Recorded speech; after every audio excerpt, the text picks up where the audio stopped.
morning. The October 28th, 2025 Select Budget Committee will come to order. It is 9:30 a.m. I'm Dan Strauss, chair of the committee. Will the clerk please call the roll? Councilmember Solomon. Here. Councilmember Hollingsworth. Present. Councilmember Juarez. Here. Councilmember Kettle. Here. Council President Nelson. Councilmember Rink. Present. Councilmember Rivera. Present. Councilmember Saka. Chair Strauss. Present. 7. Here. Sorry. 8 present. Well, good morning. There we are. Thank you for coming to today's Seattle City Council Select Budget Committee meeting. I can see that we have more people signed up for this public comment period than we did for the public hearing we had a few weeks ago. It must be because the Mariners are not in the World Series. And with this deep love and interest of our budget, I will also let you know that we have another public hearing next week, and I'm double checking to see that we also have a public comment period next week at 9:30. So the way that we've worked in public hearings, we can go as late as we want, right? So we have as much time as possible. During public comment periods, we adjust the amount of time depending on how many people are here. So if there are 30 people, we'll do 1 minute. If there are fewer or more than 30 people, or I guess 30 people is 2 minutes, 60 people is 1 minute, more than 60 people, we adjust. There are way more than 60 people here today, and I'm glad for it. And so we are going to use 45 seconds this morning for public comment period. We will go until everyone's had their voice heard, and we will also be adding another public comment period this coming Thursday because not all council member proposals have been published. And so I want to open up another opportunity for people to provide public comment ahead of the chair's package. Colleagues, are there any questions at this time on the public comment and public hearing schedule? I'm seeing none. So we are going to open up the public comment period. Clerk, how many speakers do we have signed up today? We have 50 in person and 18 remote. Thank you very much. And so we will have 45 seconds. People will be called in the order in which they have registered. We will do all of our in-person speakers first, and then we'll do our online speakers at the end. The public comment period is now open. We will begin with the first speaker on the list. We have 3 microphones. I strongly suggest this middle microphone and move it so that it is close to your mouth because you can't hear much when it's not nearby. So we're going to call out 3 to 10 names at a time. Feel free to line up right in the middle, and we'll just keep rolling.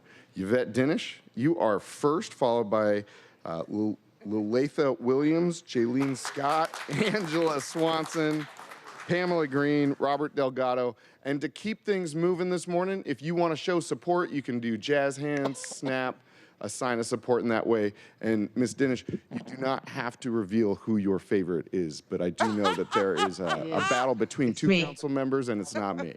With that, Ms. Dinish, floor is yours. Thank you.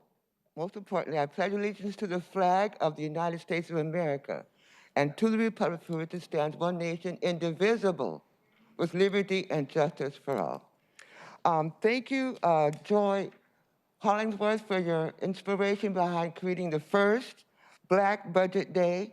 Well done. And I'm also speaking in total support of her amendments, such as reparations and community investment, preserving Central District, South Seattle by descendants of slaves, study on Black Advisory Council, love that one, and inventory for historical Black buildings and cultural spaces. Re-elect Bruce Harrell for mayor. Thank you. All right, thank you, Ms. Dinish. We cannot talk about campaigns here at public comment period. When you hear this, the chime, you've got 10 seconds remaining. So just to read out now that it's a little quieter, Lulatha Williams, Jaylene Scott, Angel Swanson, Pamela Green, Robert Delgado. With that, floor is yours. Hello, my name is Lulatha Williams, and I am an African-American woman born and bred in the Central District of Seattle. I am calling to ask for support for Joy Hollingsworth, all her amendments, but specifically to say that we need finances, we need support for our young Black girls that are being trafficked in Seattle. We don't have any resources. I sit and watch them all the time and have nowhere to go. no resources for them, so they have no options but to return to the danger they just got, that they just left. And I can't tell you enough how much it hurts to have babies, 11, 12, 13, 14 years old, that have nowhere to go but back to prostitution. Please give us support so we can keep our babies safe. Thank you. Good. Up next is Jaylene Scott, followed by Angel Swanson and Pamela Green. Morning. Hi, I'm Jalen Scott, Lavender Rights Project. I'm standing in support of Councilmember Hollingsworth's bold amendments in the face of attacks on Black community and Black LGBT community, a community that is historically and currently underfunded. These amendments are necessary to reassert the city's commitment to Black community in this crisis. It will allow Lavender Rights Project to continue our wraparound services, including referrals, healing, and health programming. We care for all community, but especially Black community and Black trans people who face 42% rate of experience of homelessness. Thank you so much. Thank you. Up next is Angel Swanson, Pamela Green. Angel, good morning. Good morning. My name is Angel Swanson. I'm founder and executive director of Feeding Feasible Feasts. We are a food relief agency. Here in Seattle, we launched a 2-year program where we rescued grocery items from grocery, delivering to Black agencies in need, places like Bird Bar, Dignity for Divas, and others. We averaged over 100,000 pounds of food a month as we delivered to these agencies, and at the same time creating so much climate relief that we're actually going to receive an award.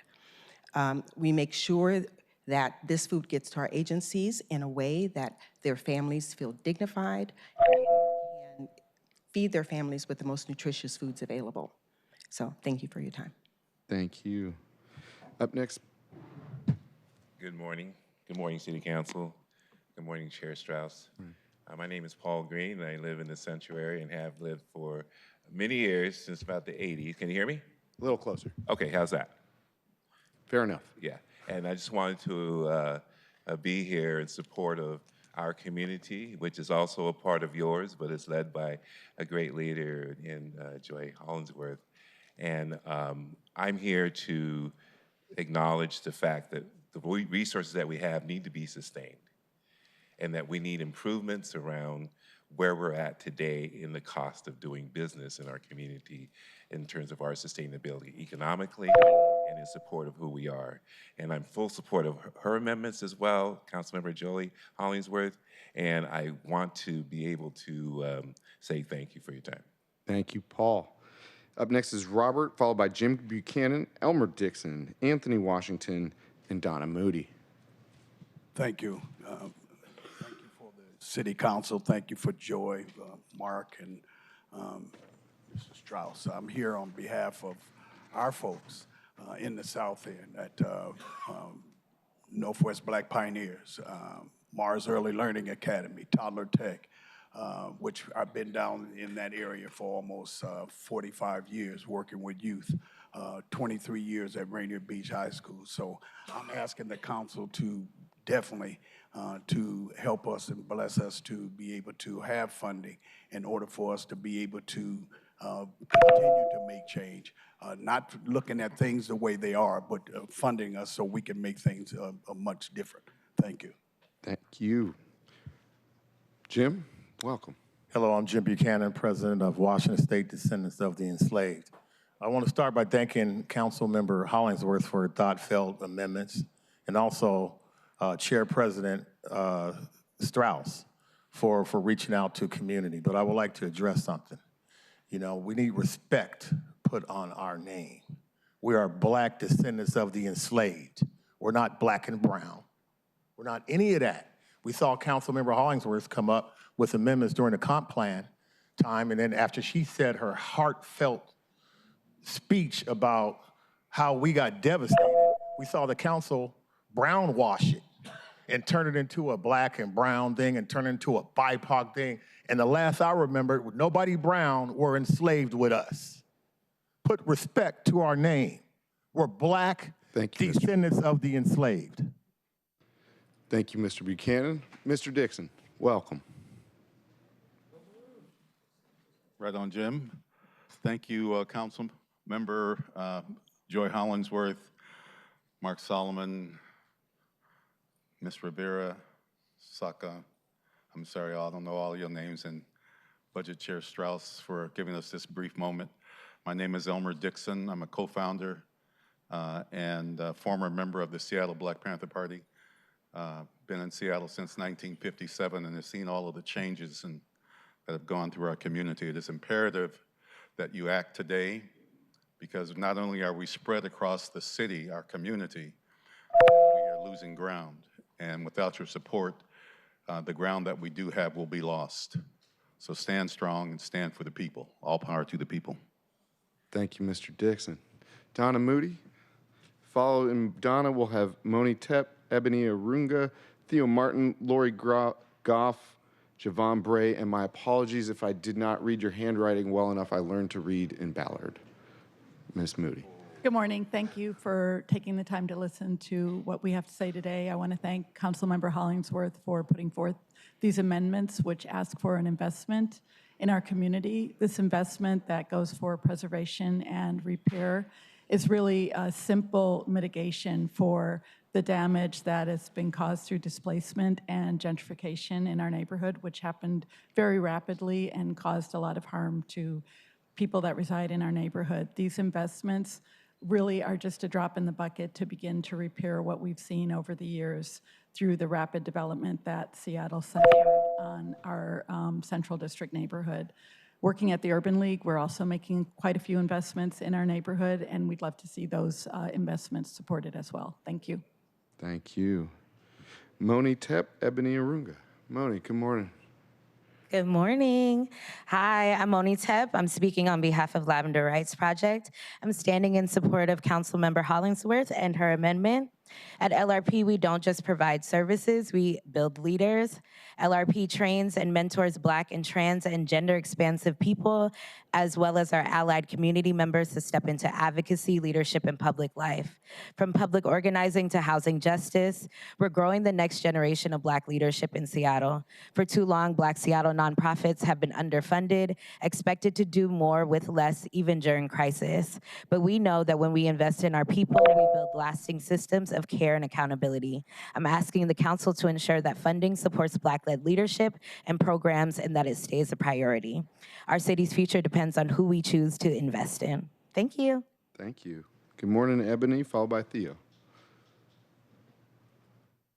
Thank you, Seattle City Council and Budget Chair Strauss. My name is Ebony Arunga, and I'm the ED at Langston in Seattle's historically Black Central District. And I'm here as a member of the Black Homeowners Policy Council and a lifelong member of Seattle Central District's community. For decades, redlining, gentrification, and disinvestments have stripped Black families of homes, wealth, and stability, turning our neighborhood into some of the most economically distressed zip codes in the city. Councilmember Joy Hollingsworth's amendments are a step toward repair. They reflect investment that are not charity, they're reparative.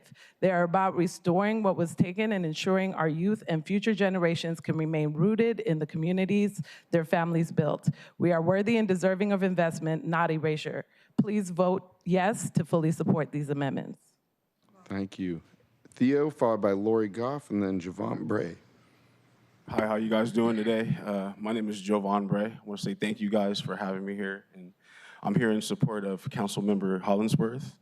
It's funny, me being here actually, this is like my first time in this kind of scenario. But what's been really cool though is I came to her when I first moved to Seattle. I'm the founder and executive director of a small nonprofit called Painter Pals. And so what we do is we use art as a direct response to youth mental health. And so, like I said, I came and had a conversation with her, and she led me to Mr. Buchanan, and he changed the whole trajectory of our work. And so this last year, we were able to help out 1,500 kids with your guys' help. And like I said, I think that, adding more to the budget and helping us out is going to be a huge deal for the community. So thank you again. Appreciate it. Thank you, Javon. Did I skip over Theo and Lori? I'm Lori. Which one's first? Theo. Theo goes first, and then, it doesn't really matter. Whoever's. Good morning. I want to say thank you to the council. I'm Theo with Island Soul Restaurant, and I'm here, of course, to support as well. We need intentional funding for small Black business. We have definitely been in a tough position, and the opportunity that has been given has been changing rapidly over the last few years. Equity is spelled M-O-N-E-Y, and I am definitely reaching out for the support that you guys will honor what she's her position. Thank you. Thank you, Theo. Up next is Lori, followed by Elizabeth Mack, Denisha Jefferson Abbey. Hi, my name is Lori Goff. I am a member of the Black community of Seattle. We exist, we are here. All right, that's what I'm doing here. Here's the thing about Seattle. Seattle prides itself on being progressive. Progressive means nothing if you leave the Black community behind. That is important. And I'm also tired of masking for white Seattle. I'm tired of asking for everybody. Please stop talking for us.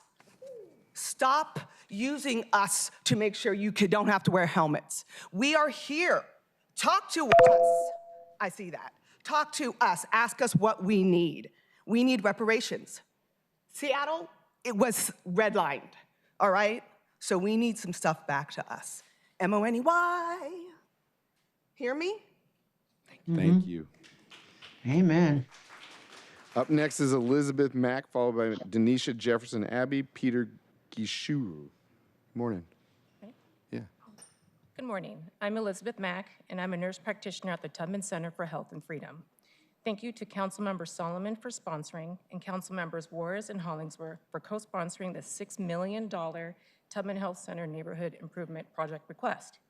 As I see in clinic every day, Tubman Health is building the infrastructure to advance Seattle's vision for health justice and thriving communities. We are offering a model of care that is unique, centers the whole person, and provides trustworthy source of primary care. Since 2020, we've opened 2 clinics and have raised over half of the $42 million project budget to open our 3rd largest clinic, the Tubman Health Center. We respectfully ask that you include the full $6 million project in the final budget so together we can bring this generational project for health, safety, and belonging to life. Thank you. Thank you.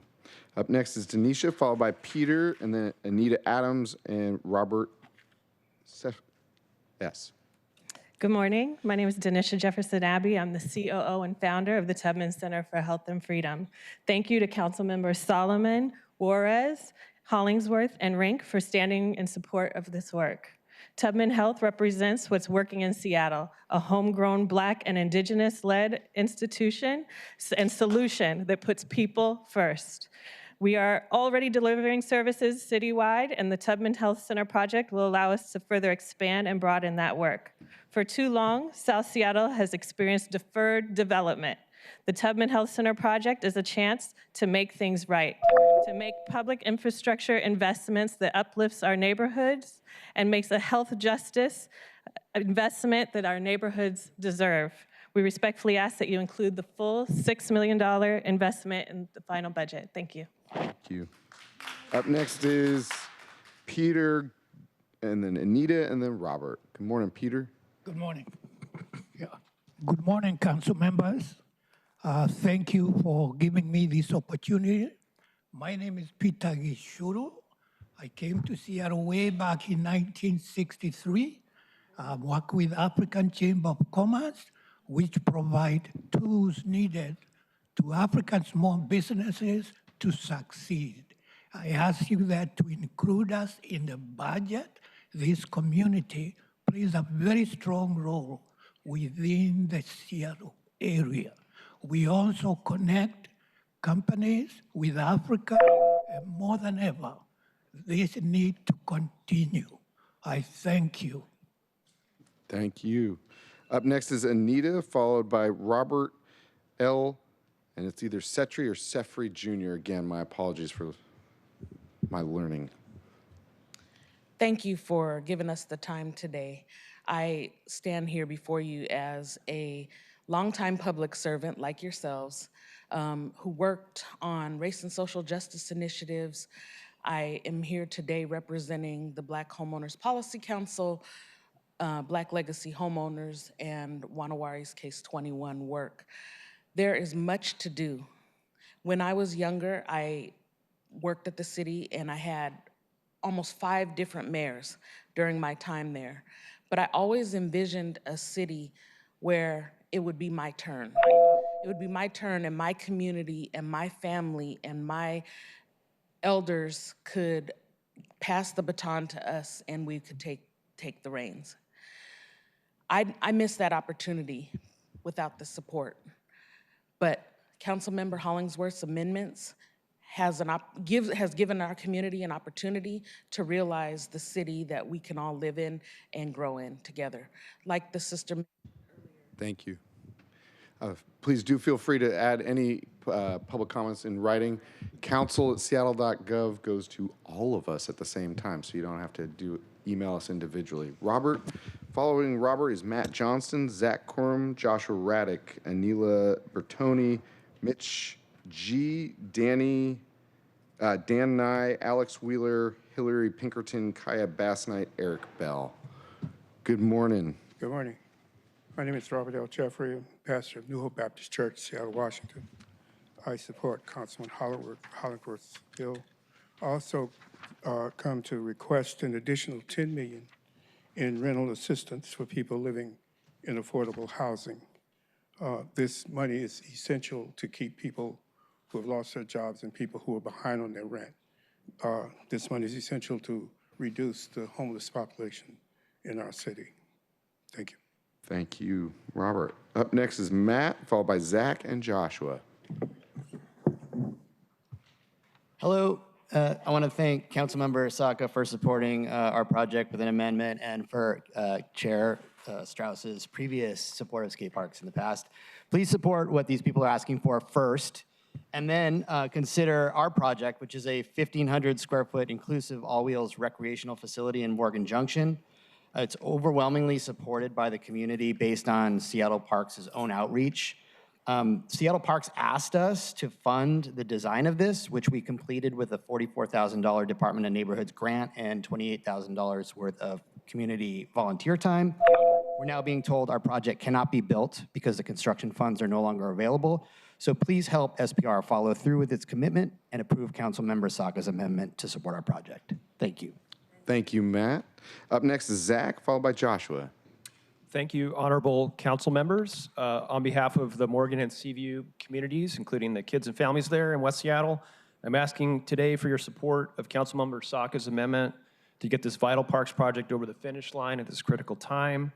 The Morgan Junction All Wheels Association, MJAWA, is ready to help the Park Service deliver this project cost effectively and in a responsive fashion to the community. It's really important that this park be accessible to all ages and all wheels and reactivate a blighted space in West Seattle. Without approval of the amendment, this community-supported all wheels activation is at risk. Thank you, and we can all deliver exceptional projects when we work together. Thank you. Thank you, Zach. Up next is Joshua, followed by Anila. Thank you. As someone involved since day one of the cleanup and DIY project at Morgan Junction, I can attest to the beauty of watching our local community pitch in to start an amazing activation. Teenagers taking brooms to school so they can clean up after school and enjoy the space. Spending hours of their weekends helping us shape the layout and design of the DIY park. Police officers stopping by thanking us for giving kids a chance to learn useful skills in working concrete and for building something they could easily keep an eye on from the road. Even elderly neighbors coming by to cheer on kids and thank us for our hard work. We all want to feel that the city is on the side of the community-driven improvements, that you will back the programs and progress that your constituents work hard to achieve. I'm here to ask that the City Council back our plan at Morgan Junction with funding that the community has asked for repeatedly. Thank you. Thank you, Joshua. Up next is Anila, followed by Mitch, Dan, Alex. Good morning. Hello, good morning. My name is Analia Bertoni, the Executive Director of Villa Comunitaria in South Park, and I know this organization and this neighborhood very well because I started as a client in 2005. Villa Comunitaria is the place where Latino families find a safe space where to learn, collaborate, and thrive.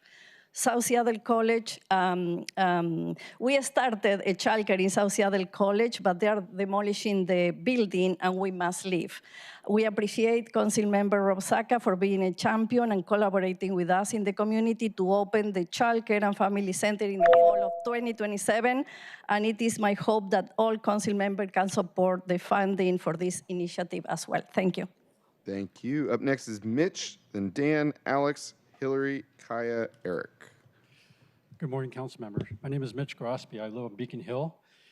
In 2020, during the COVID shutdown, I volunteered and stepped in as director of Greater Seattle District Garden Clubs.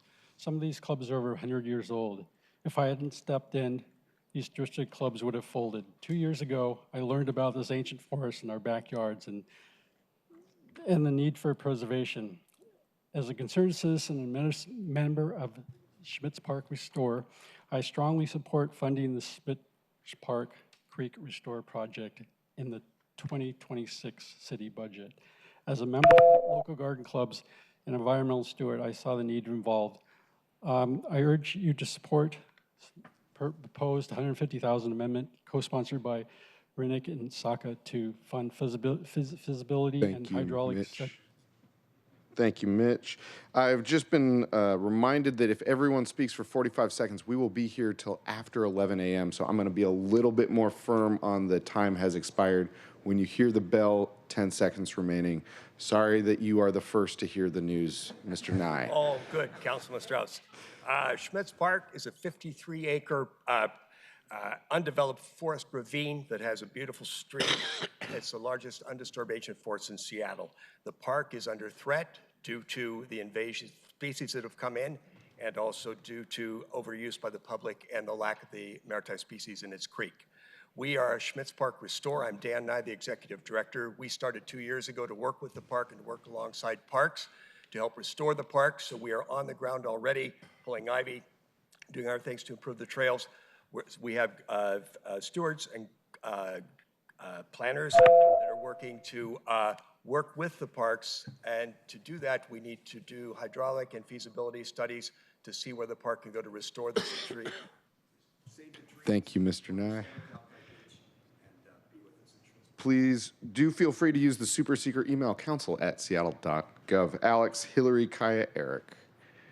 Good morning, Chair Strauss and council members. My name is Alex Wheeler. I'm the vice president of the Highland Park Improvement Club, known fondly as HPIC, and I'm testifying in support of Councilmember Saka's bid to increase appropriations to DON's Neighborhood Matching Fund. In 2021, a fire destroyed the HPIC building. Fortunately, we are on our way to rebuilding. We already have shovels in the ground and we have demand. This summer, we enrolled more than 350 members and welcomed over 1,000 neighbors to an empty parking lot. An empty parking lot. Of course, any investment needs a return. Here are four: serve diverse communities, host neighborhood events, and mutual aid efforts. We need your help to finish the job. Please support Councilmember Saka's investment to return HPIC to the fine people of Highland Park. Thank you. Thank you, Alex. Hillary, Kaya, Eric, good morning, welcome. Good morning. My name is Hillary Pinkerton, and I'm here on behalf of TC4. We have families of 5, 2 pregnant women, and we have like 3 weeks to go and nowhere to go. Please fund us so we have a place to go, because it could be your mom, your son, your daughter, your grandchildren. Thank you. Thank you, Hillary. Kaya? Welcome, Kaya. Hi, my name's Kaya Bassnight. I'm also here for TC4. We're under share, of course, and we're here to ask for more funding and also a place for TC4 to go. So with that being said, like, we have so many walks of life within our campsite that is ridiculous. Sober, trying to be productive in the community, helping out neighboring banks and stuff, cleaning parking lots. We're active with feet on the ground in everything that we do. So we just want to ask you guys for some more funding and a place to go. Thank you. Thank you, Kaya.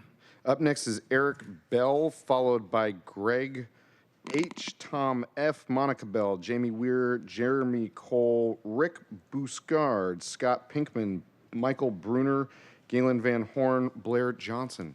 Good morning. Welcome, Eric. Thank you. Thank you, council members, for having us. My name is Eric Bell. I started a community cleanup group in the pandemic in West Seattle called the Cleaner Alka.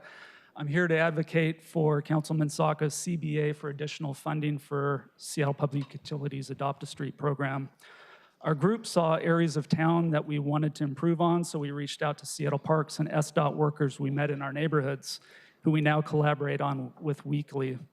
Last year, we held 300 organized events and volunteered 2,000 hours of time working with city agencies all around Seattle, not out of a sense of obligation, but out of a sense of fun and collaboration.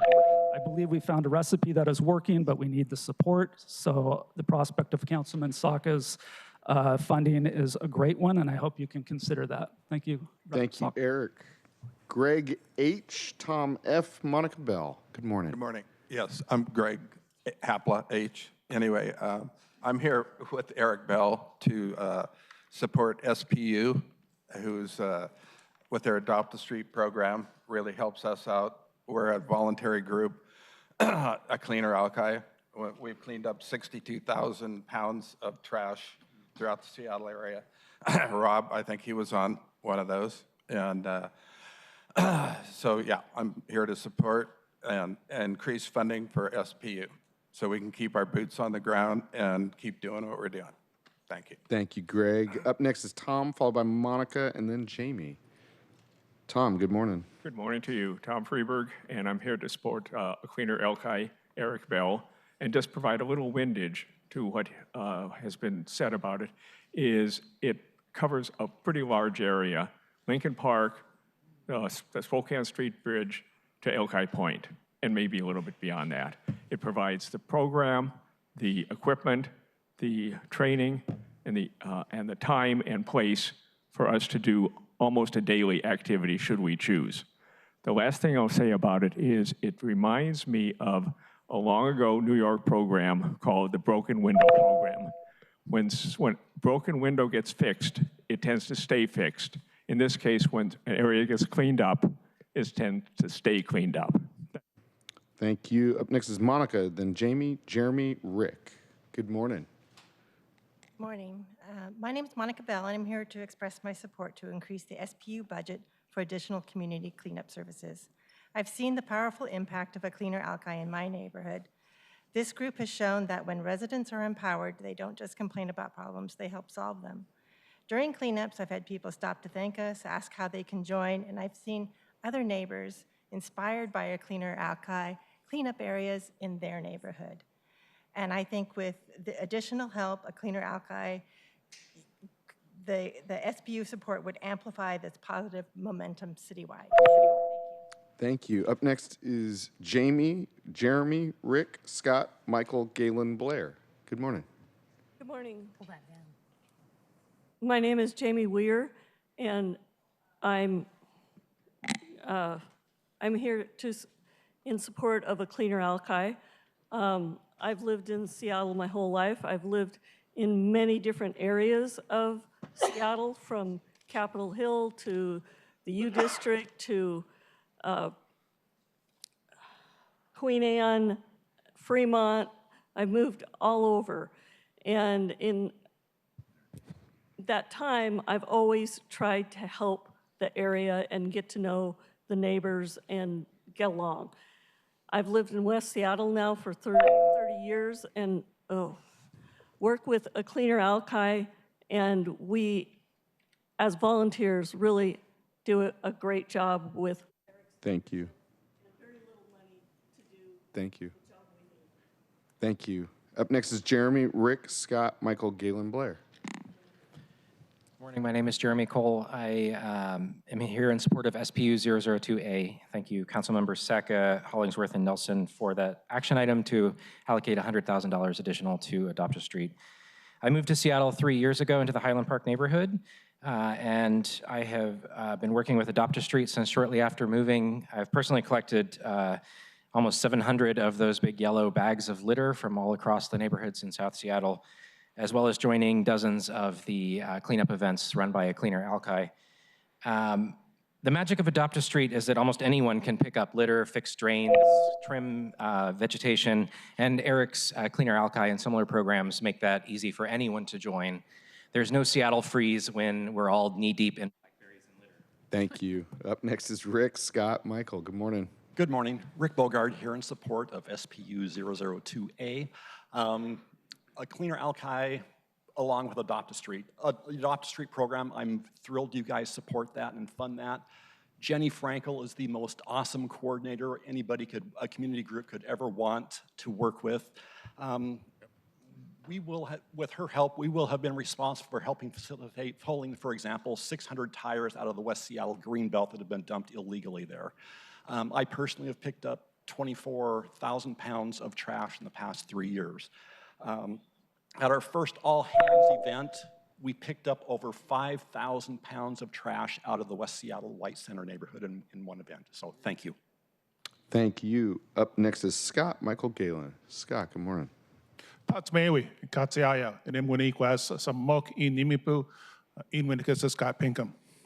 I come before you today to support Councilmember Saka's proposal to direct funds to support United Needs All Tribes Foundation's work to strengthen families and assist youth who are in and transitioning out of foster care. I'm inspired by the work of our local and state governments that they're doing and tribal governments in the name of equity, but discouraged by what the federal government is doing in the name of equality. Native lifeways are numerous but have commonalities that do not align with a federal system that seeks to return to assimilationist ways. Tribal nations are too familiar with the impacts of assimilation policies. Please help United Nations of All Tribes support our Indigenous families. Katsiayo, thank you. Thank you, Mr. Pinkham. Up next is Michael Galen Blair, and then I'll call out the next 10 names after this next speaker. Good morning. I am Michael Brunner, representing MOCA, the Morgan Community Association in West Seattle. Among our charter is acting as advocates for the Morgan Park Annex project that has been ongoing since the Seattle Park's land bank site was purchased in 2014. Today, I'm adding our support to budget amendment allocating $700,000 specifically for a skate dot feature to be added to the Morgan Park design. MOCA has been working closely with MJAWA, the All Wheels Association, to believe that the proposed design represents the wishes of our community and will optimize usage of the park site. Please support the increased appropriation to the Seattle Parks for New Park Development Capital Improvement Program for construction of a skate dot as part of the Morgan Junction Park Addition. Thank you. Thank you. Up next is Galen Blair, and then following Blair will be Dina Johnson, Kay Kirkpatrick, Aaron Goodman, Bilan Adden, Borker Isaac, Sandy Shetler, Andrea Blue, Deborah Brose, Tim Neal, Marisha Figueroa. Hi, everyone. My name is Galen Van Horn. I'm here as a father of 2-year-old twins and as a volunteer in the Highland Park neighborhood, and on behalf of the over 11,000 residents of the Highland Park and Riverview neighborhoods to support Councilmember Saka's amendment to finish the final 50% of the Highland Park Improvement Club rebuild. Now is a critical time for community connection in our neighborhoods. There's an epidemic of loneliness in our nation. There are forces pitting neighbors against each other. We need places where we can connect. There is no community center within walking distance of our neighborhoods, so this is a critical place for us to meet. Right now, it's an empty lot. It's a blight on our neighborhood. Rebuilding it will bring investment in arts and culture to our neighborhood and local businesses. Thank you. Thank you, Galen. Up next is Blair. Good morning. My name is Blair Johnson. I'm speaking in favor of Councilmember Saka's proposed budget amendment to support rebuild of the Highland Park Improvement Club in West Seattle. As a former HPIC trustee, I've seen how this facility can bring neighbors together and help foster a sense of community. City funding of the rebuild will leverage further state and private funding, ensuring that HPIC can continue to provide a platform for the creativity of our community. Thank you. Thank you. Up next is Dina, then followed by Kay. Dina, good morning. I'm Dina Johnson. I'm speaking to Rob Saka's proposal for the rebuild of the Improvement Club. The fire destroyed a space of great value to the community. I documented volunteer teams doing remodeling, landscaping, roofing, organizing social events, showcasing local businesses, art, music, networking, and food distribution during COVID, while dealing with the upkeep of a 100-year-old building. Neighbors and leadership are ready to start rebuilding better. We have a plan, a nice courtyard, and a hole in the ground. Thank you for considering this generosity to our community. Thank you, Dina. Up next is Kay, Aaron Goodman, Bilan Adden. Thank you. I'm here to speak in favor of Councilmember Saka's amendment investing $2.6 million via the Department of Neighborhoods appropriation tomorrow in support of rebuilding the 105-year-old Highland Park Improvement Club nonprofit destroyed by a suspicious fire in 2021. Let me emphasize to you how much this funding means to the HPIC rebuilding project. This will bring online a shared space available to all to use and gather at the heart of our neighborhood, an area with historic disadvantages and lack of public investment. This money means so much more than the percentage of our funding it will provide. There are no other city facilities serving our neighborhood. We know it takes more than housing units to create community, and community is the foundation of our safety. Thank you, Kay. Up next is Aaron Goodman, followed by Bilan. Good morning. I'm Erin Goodman, Executive Director for the SODO Business Improvement Area, and I want to begin by thanking Councilmember Saka for his leadership in advancing 2 amendments that directly address critical issues in SODO. First, I strongly urge your support for the SODO Transit Study. Over the next decade, major infrastructure projects, including Sound Transit's light rail expansion, will disrupt essential transportation routes that workers, freight, and customers rely on every day. This study is vital to identify mobility gaps, first and last mile needs, and the concrete steps necessary to safeguard SODO's jobs. I also urge your support on the policy review for unlicensed vending. This issue significantly supports SODO. Thank you. Thank you, Aaron. Up next is Bilan, Aborker, Sandy, Andrea, Deborah, Tim, Marisha. Good morning, council members. My name is Bilan Adden, and I'm the Vice President and co-founder of African Community Housing and Development. I want to express my strong support and gratitude to Councilmember Saka's investment in the Seattle International Public Market and the Delridge Farmers Market. These investments are pathways to equity and opportunity. The Seattle International Public Market will be a cultural and economic anchor, helping small entrepreneurs grow from pop-ups to permanent businesses, creating good jobs and wealth that stay in our neighborhoods. The Delridge Farmers Market serves thousands of families with healthy, culturally relevant food and provides vital income for small farmers. Councilmember Saka's leadership reflects inclusive, community-driven growth, and your continued investment will strengthen food access and economic opportunity across Seattle. Thank you. Thank you. Up next is Aborker. Good morning. Good morning, honorable council members. My name is Abubakar Isaac. I am the Economic Development Manager for the African Community Housing Development. I want to express my strong support for the Councilmember Saka's proposal to invest Seattle's international public Hang market. on, we're gonna pause. I'm gonna give, if you wanna actually just adjust the microphone all the way up, keep pushing it, because we wanna hear what you have to say. Okay, I want to express my strong support for the Councilmember Saka's proposal to invest the Seattle International Public Market. This visionary project represents more than brick and mortar. It's an investment in economic mobility, food access, and cultural vitality. The Seattle International Public Market will be a hub for small business growth, helping local entrepreneurs, many of them immigrant and women. This opportunity will create jobs, generate local revenue, and ensure that economic opportunity stays rooted in our community. On behalf of ACHD, I want to thank Councilmember Saka for his leadership and his support, and I urge the council support. Thank you so much. Up next is Sandy Shetler, Andrea Blue, Deborah Bose, Tim Neal, Marisha Figueroa. Sandy, good morning. Yeah, hi. I'm Sandy Shetler, and I support Councilmember Hollingsworth's amendments because I trust her to support Seattle's communities. I'm also commenting in support of Councilmember Saka's urban forestry consolidation SLI. 9 different groups manage Seattle's trees, resulting in both redundancies, wasting resources, and silos where we lose trees. For example, SDOT and SDCI run 2 completely separate systems for illegal tree removals. I'll talk fast.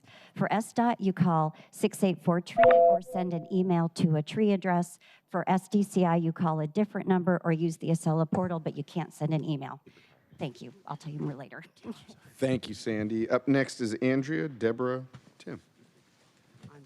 Andrea, my apologies again. No I worries. learned to read in Ballard. The H just kills it, right?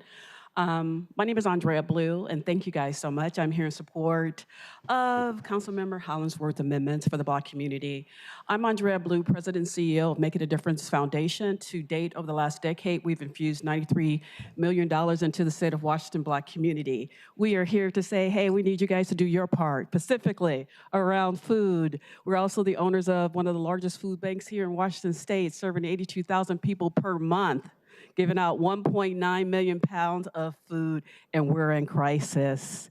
We need food. We need culturally relevant food. Are you aware that 26% of the people are people of color or experience food insecurity? We need food. We need food now. Thanks. Thank you. And up next is Deborah. Did I say it right? Bros, yeah. There you go. I'm Deborah Bros. Thank you, Council. I am here today on behalf of the Georgetown Business Association and the Georgetown Coalition in support of Councilmember Saka's 3 budget amendments: the Georgetown Climate Resiliency Hub and Neighborhood Center, support for creation of new BIAs, and support for farmers markets, prioritizing neighborhoods like Georgetown that are food deserts. These amendments are important to the future of Georgetown and will help in gaining ground on some of the historic injustices our neighborhood has faced. I'm sure most of you have visited Georgetown. We have amazing businesses and arts and a wonderful community. What we do not have is food access. We don't have a gathering place to share neighborhood resources or funding mechanism that will help our neighborhood stay safe and sustainable. I hope you all will support these amendments. I welcome you to Georgetown. Thank you so much. Thank you. Up next is Tim Marisha, followed by Kelly Carlson, Neil Patter, Heather Carney, Marta Kidane, Tony Brooks, Molly Hardman, Tan M, Noah W, Jeff Paul, Kara Williams. Good morning, Tim. Good morning. My name is Tim Neal. I'm here from the Georgetown Community Council in support of the 3 budget amendments put forth by Councilmember Saka that impact Georgetown. I'm born and raised in Seattle, also learned to read in Ballard. Georgetown's the first place I've lived in my whole life where I've known many of my neighbors because we take care of each other, and I'm asking the city today to take care of Georgetown.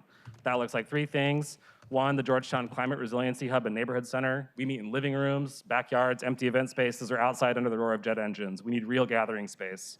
2, support for the farmers markets and food deserts. In Georgetown, we know which gas stations provide the best fresh food because we have no other nearby options. This year, we piloted a successful farmers market with help from OSE. We want continued support. 3, creation of new BIAs. Formation of a Georgetown BIA will help us create a consistent, stable source of funding to meet neighborhood needs. Thank you for your time.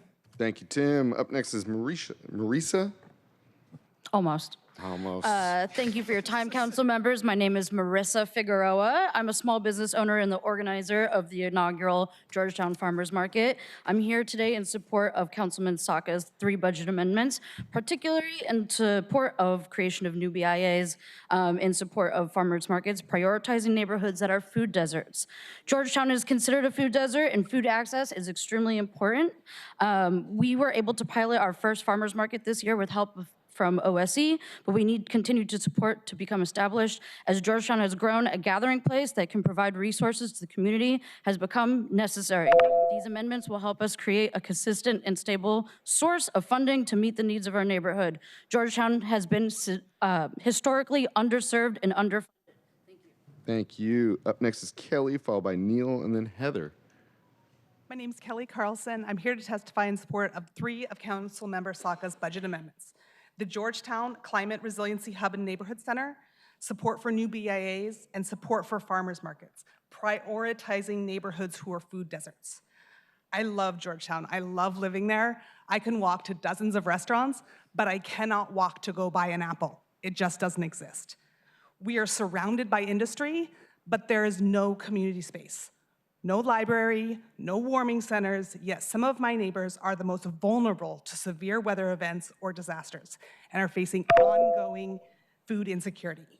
Please support the amendment for the Climate Resiliency Hub that will help us create a physical space in Georgetown to support our neighbors and help us continue. Thank you, Kelly. Up next is Neil, followed by Heather and Marta. Thank you. I'm Neil Patel, representing Georgetown in support of Councilmember Saka's 3 budget amendments for climate resilience, farmers markets, and BIA startup funds. Georgetown is a regional economic engine. We create jobs and tax revenue across multiple sectors and will serve Seattle in the upcoming 2026 World Cup. We are also a more than 80-minute walk from the closest organized emergency hub. Within 2 decades in our lifetime, Seattle seasonal tides will raise by 2 to 4 feet, which places most of the I-99 Michigan Avenue corridor underwater. This era of tariffs, food insecurity, and resources finds us served by a single fruit stand, which nearly closed 2 years ago, and a Japanese grocer. We are not prepared, but with the correct support, we can be. Please vote in favor. Thank you, Neil. Up next is Heather, then Marta. Heather, good morning. Hi, I'm Heather Carney, and I live in Georgetown. I serve as the board chair for the GCC, which is the Georgetown Community Council. I ask you to support the 3 budget amendments proposed by Councilmember Saka for the Georgetown Climate Resiliency Hub and Neighborhood Center, Farmers Market, and BIA Outreach. Because of this, these aren't just programs, they are about fairness, resilience, and belonging. Georgetown is a small but mighty neighborhood, creative, hardworking, full of people who look out for one another. But we don't have the same shared spaces or basic resources that other neighborhoods take for granted. So please invest in Georgetown to help us to build a supportive community that we reflect in our neighborhood culture. And thank you to Councilmember Saka for this. Thank you, Heather. Up next is Marta, Tony, Molly. Thank you, council members, for taking the time to listen to the community members here today. My name is Marta Kidana, and I am the Community Engagement Manager at Low Income Housing Institute. First, I would like to thank council members Nelson, Saka, and Solomon for sponsoring this 2026 budget request for an additional $10 million in tenant-based rental assistance to be allocated to the properties in the Office of Housing portfolio. In order for Seattleites to afford the average 2-bedroom apartment in Seattle, a resident would need to earn $51.37 per hour. This is well above Seattle's minimum wage, which means many Seattleites are housing insecure. An additional $10 million in rental assistance funding to directly support Office of Housing Affordable Housing portfolio is necessary, and we also support Councilmember Ring's fund. Thank you, Marta. Up next is Tony, followed by Molly, and then Tan. Good morning, Tony. Good morning, council members. Good morning, council members. It's nice to be in the presence one more time. And I come to support today Ms. Hollingsworth amendment. We need support in our community. We need independence so that we can continue on in the community. So thank you for just having us to come down and listen to us, but we really need what we deserve. And there's respect and honor and dignity and pride. Thank you. Thank you, Mr. Brooks. Molly, then Tan, then Noah. Good morning, Molly. Good morning, council members. My name is Molly Hardiman, and I work at the Low Income Housing Institute. I'm here to express support for an additional $10 million to be allocated towards tenant-based rental assistance for nonprofit providers, sponsored by Council President Nelson. Our city's affordable housing system is under incredible strain. Tenants still struggle with economic and housing shocks due to the pandemic, and these challenges are only expected to worsen as federal and state budget cuts, including reductions to programs like SNAP, further strain household budgets. This funding is a critical and preventative investment that will help stabilize households before they fall into homelessness. Given this, it's especially important for the City of Seattle to prioritize this funding and stand by its vulnerable community members. I urge you to add $10 million to tenant-based rental assistance and an additional Thank you, Molly. Up next is Tan, followed by Noah, Jeff, Kara. Good morning, council members. My name is Tan Makara Egg, and I work at the Low Income Housing Institute. I'm here again to request an additional $10 million be allocated towards tenant-based rental assistance for residents who live in affordable housing. Both affordable housing providers and their tenants are struggling. Our most housing insecure neighbors get put into more and more precarious living situations. These challenges are expected to worsen as essential programs like SNAP are at the mercy of federal and state budget cuts. We must not only prioritize growing our housing supply, but also keeping our current tenants housed. It is imperative that the City of Seattle prioritizes funding and stand by its vulnerable community members. I urge you to please allocate an additional $10 million to tenant-based rental assistance. Thank you, Tan. Up next, we have Jeff, Kara, and then I'm going to read the following 10 names after that. Rita Merer, Lisa Coyce, David Lieberman, Hillel Echohawk, Jason A., Brandy McNeil, Dave Glogger, Chris Lekinen, Brother Steve Jerby, Joey Lopez. Jeff, good morning. Are you Noah? Yes. I skipped you. Welcome, Noah. Let's go. No worries. Good morning. Thank you, council member. My name is Noah Williams. I'm a member of the Transit Riders Union. I'd like to ask the council to support the amendments for $10 million in housing assistance for low-income residents and $1 million in tenant services. In addition to being the right thing to do, morally speaking, there are mechanisms to defend Seattle, starting with our most vulnerable neighbors. The 40% cuts to HUD's budget and the cuts to SNAP are an act of economic warfare by the Trump administration. It's designed to cite civil unrest. They want videos of people desperately taking food from grocery stores and being forcibly displaced from their homes so they can further their authoritarian crackdowns on crime. Don't let this happen. Please defend Seattle, starting with our most vulnerable neighbors. Thank you. Thank you. Now we're up to Jeff. Jeff, good morning. Welcome. All right. Good morning, Council. My name is Jeff Paul, and I'm with House Our Neighbors, and we fully support these desperately needed investments in rental support and tenant services. I want to thank Council Members Solomon, Nelson, and Saka for supporting $10 million in additional investments and rental assistance for low-income tenants. Everyone in the housing world, from providers to tenants, know how desperately needed this is. We literally could not possibly invest enough in this effort, so I really appreciate it. I also want to thank Councilmember Rink for supporting $1 million in tenant services. Keeping people inside with strong tenant services that support folks is such a crucial upstream investment that does so much to address housing instability in the long term, and we have to remember that, and we have to keep investing in it. So I really support it. Thank you so much for your support, and have a good one. Thank you. And my apologies, I can't tell if it's Kara or Kara. Good morning, either way. It's Kara. Good morning, council members. My name is Kara Williams. I work at the Low Income Housing Institute. I'm here to express my gratitude to Council President Nelson for sponsoring the request to add $10 million in the 2026 budget to support tenant-based rental assistance. This money is needed because our city's affordable housing system is under significant pressure. Tenants are still struggling to recover from the impacts of the pandemic and are facing impossible decisions as the federal government cuts essential social services and housing assistance. These dollars would help stabilize households who are at risk of falling into homelessness. Eviction prevention programs are a proven method to prevent homelessness. I ask that you please take this opportunity to keep your constituents housed and include the additional $10 million for tenant-based rental assistance in your balancing packages. I also support. Thank you. Thank you very much. Up next is Rita Lisa David. Good morning, Rita. Good morning, everyone. My name is Rita Meher. I'm the co-founder and the executive director of Tasveer. Thank you, CP Nelson, CM Rink, and CM Solomon for sponsoring us. I'm here to urge your support and investment in Tasveer Film Center for accessibility upgrades, a 105-year-old building that's now owned by Tasveer. We are a nonprofit that has been serving our community for 23 years, but seeking the direct support for the first time in our history.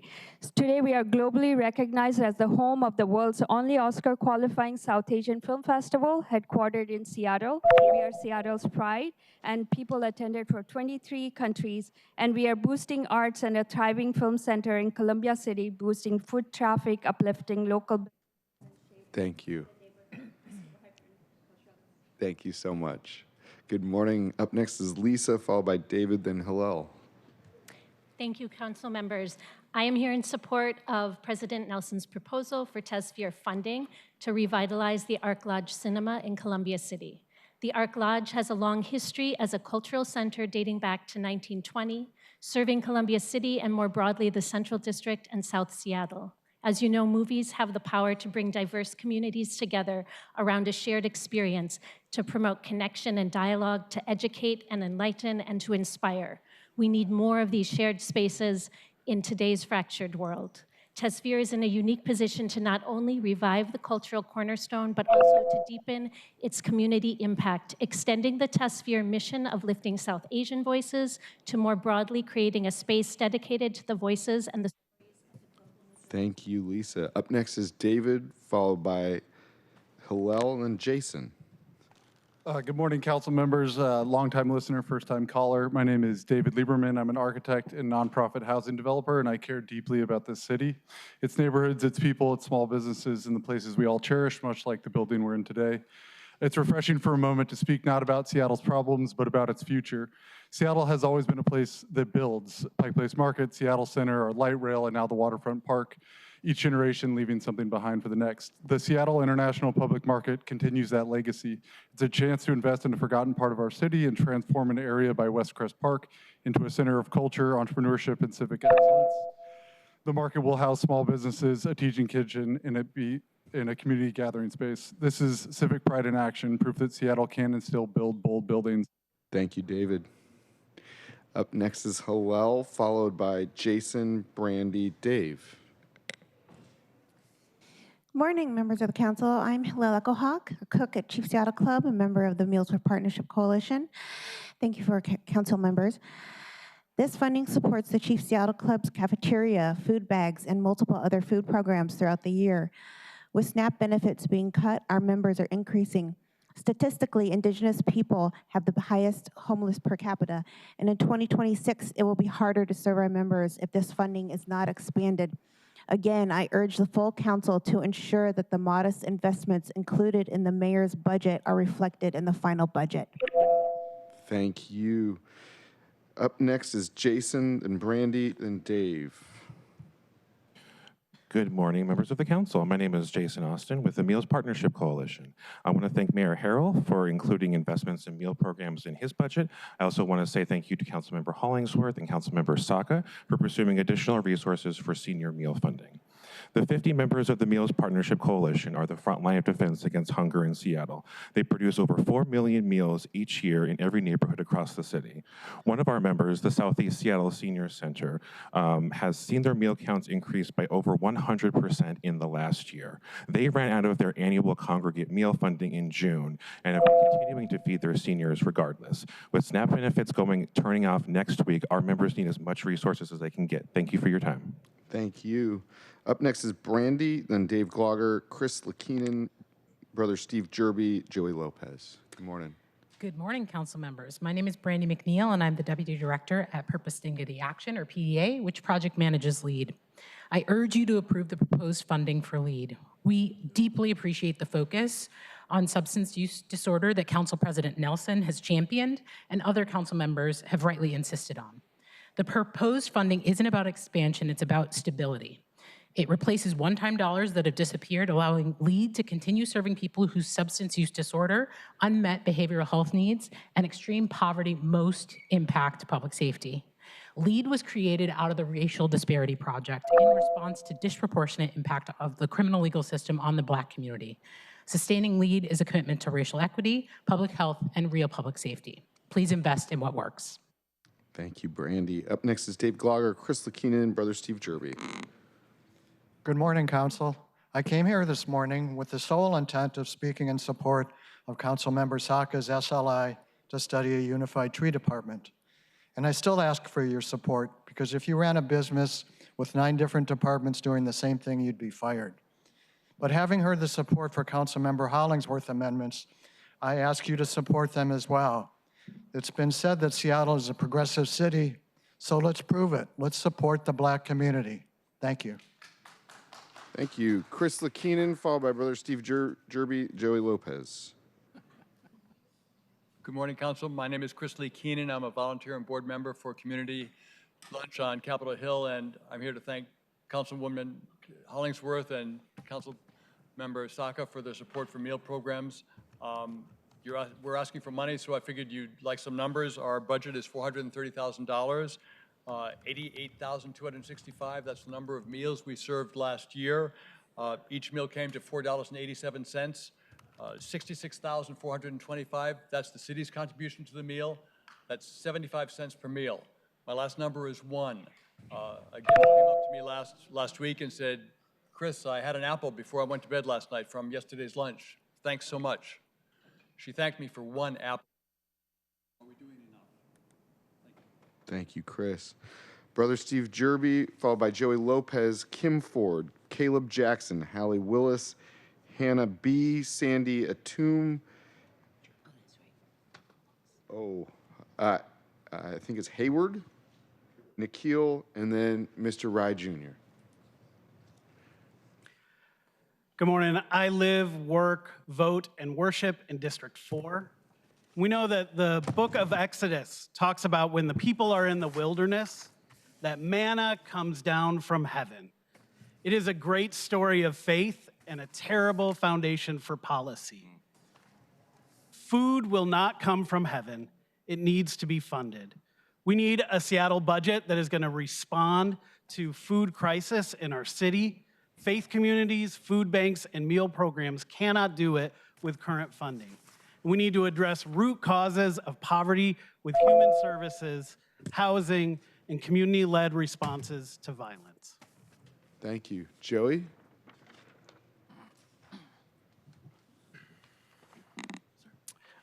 My name is Joey Lopez. I'm an executive director of the Church Council of Greater Seattle. Our migrant neighbors are living in fear, and that is compounded by the persistent surveillance by federal agencies and the downfalls of our state and local safeguards to protect our neighbors. It is important that our migrant neighbors are protected. Councilmember Rink's amendment to the OIRA budget to secure staffing for years to come is a step in supporting our neighbors. Budgets are a moral document, speaking to the values of our city through public investment. Last week's revenue forecast shows that we have the resources to invest in community care. This is not an either-or conversation. We're glad to see the steps these proposals are making to investments in our communities. Over the next few weeks, we hope this council will continue to make bold choices to Thank you, Joey. Up next is Kim Ford, Caleb Jackson, Hallie Willis. Good morning. Can you hear me? Yes. Okay. Good morning. Can we pause? Yes. Can we restart her time? Thank you. Thank you. Good morning. I'm here representing Community Passageways and Dominique Davis, along with several of our staff. He is in Louisville, Kentucky, at a gun violence prevention conference, along with other leaders. So I'm here to thank you for your time and for you to consider us in your budget. Because Community Passageways, we serve individuals that a lot of other systems have written off, and we're hoping that you don't write us off. But I'm here to actually tell you a secret. I think a lot of people think nonprofit organizations are nice to have, but we're actually essential, just like law enforcement and hospitals and city government. Oh my goodness. And I want to let you know, when you invest in us, you're going to get an amazing return on your investment. One of our programs, the reentry program, we've served over 100 people and only one recidivated. So thank you very much for your time. Thank you, Kim. Up next is Caleb Jackson, followed by Hallie Willis, Hannah B. Hello, everyone. Nice to see all of you again. My name is Caleb Jackson. I'm a third-generation South Seattle kid. Been in Seattle Public Schools. My kids are in Seattle Public Schools. And I also run a nonprofit. I'm the executive director of an organization called Resource Equity. We help homeowners in traditionally areas of high risk of displacement, and we need your support. I support Councilmember Hollingsworth amendments to invest in communities that have been harmed, right? The Black community. I think that is imperative that we align with solutions and interventions that are truly community-led, not just talking points. And thank you guys for having me. Thank you, Mr. Jackson. Up next is Hallie Willis, Hannah B., Sandy Atum. Good morning, council members. My name is Hallie Willis. I'm the policy manager at the Coalition on Homelessness and a member of SHSC. Everyone needs to have the housing that meets their needs. But our region is at risk of losing up to $67 million in federal HUD continuum of care funds that are keeping thousands of people safe and housed in our community. This is your chance. HUD is poised to slash COC funding, deprioritize organizations that promote racial equity, and they could reduce or eliminate our community's grant altogether. This budget is your chance to make sure all the housing, shelter, and services that Seattle residents rely on can keep their doors open. Add the additional forecast revenue to the reserve for federal cuts to housing, invest in wage equity, and make sure that people on expiring Thank you. vouchers can keep a roof over their head. Thank you, Hallie. Up next is Hannah B., Sandy Atum, Hayward Eval. Hannah B. You can call their numbers too. Hannah B., number 75. 75? 75. If Hannah comes back, we will come back to her. Sandy Atum, Hayward Eval. All right. Good morning. My name is Sandy Atum. I'm the program manager with the Somali Family Safety Task Force.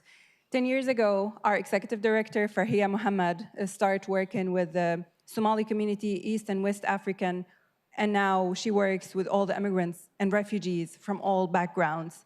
We work with seniors, youth, and domestic violence. We are here asking for your generous support in our suing program that's gonna help the survivors of the survivors of the domestic violence, especially like immigrants and refugees who does not speak English, to get a skill and then like find a job or use that skill to get some money. Thank you so much. Thank you so much, Sandy. Thank you so much, Sandy. And I doing a little bit more. Hannah Bryant, I believe it is. We'll find out. But I see we've got Hayward, followed by Nikhil, and then Mr. Rye. Hello, thank you, council members. We are truly appreciative of having this opportunity. I want to start off by saying I'm a past board member of the Africa Chamber of Commerce with Peter Gashora, and I support his budget amendment for $150,000. I know it's late, but please take it into consideration. Also, you've all received an invitation to the African American Forum this Saturday at Bell Harbor. Starts at 10 in the morning, goes to 10 at night, and a representative from Mombasa, Seattle's sister city, who has that big exhibit at Woodland Park Zoo, is going to be there. And then my second one, I'm on the board of directors of the Central District Community Preservation Development Authority, 22nd and Jackson Street. I encourage all of you to come by, meet with Charlotte Bohr, and see what you can do to make our building a success. Third one, the Martin Luther King Gandhi Empowerment Initiative. Please, let's get the money. Ed's going to talk more about that. Martin Luther King Commemoration Committee, you're all going to receive an invitation.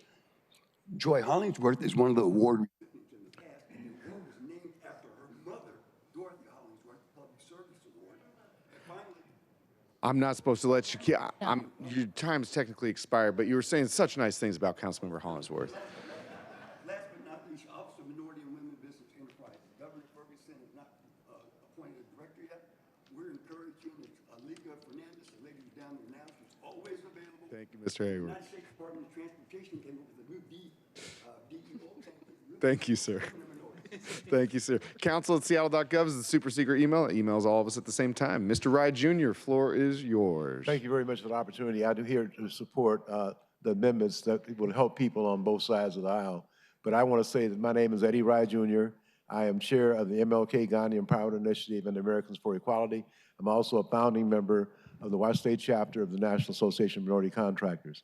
I'm reading Councilmember Hollingsworth's little message. We're talking about the black community being economically depressed. We didn't have affirmative action for 24 years when Governor Gary Locke signed Governor's Directive 98-01 in 1998. It wasn't until 2202 before we got affirmative action restored. But at the end of that year, African Americans did 0.22%. Last year, we did 0.34%. So African American community has been devastated by the lack of. I would encourage all of you to make sure you share the same. Thank you, Mr. Rye. We have a couple more in person. Edwin Lindo, David Sarju, Joy T. If you still want to sign up, you can. We do have 21 people online. It has been an hour and 10 minutes. We have heard from 80 people so far. This is democracy in action, but we do got to keep moving very quickly as I'm the one talking. So with that, Edwin, David, Joy.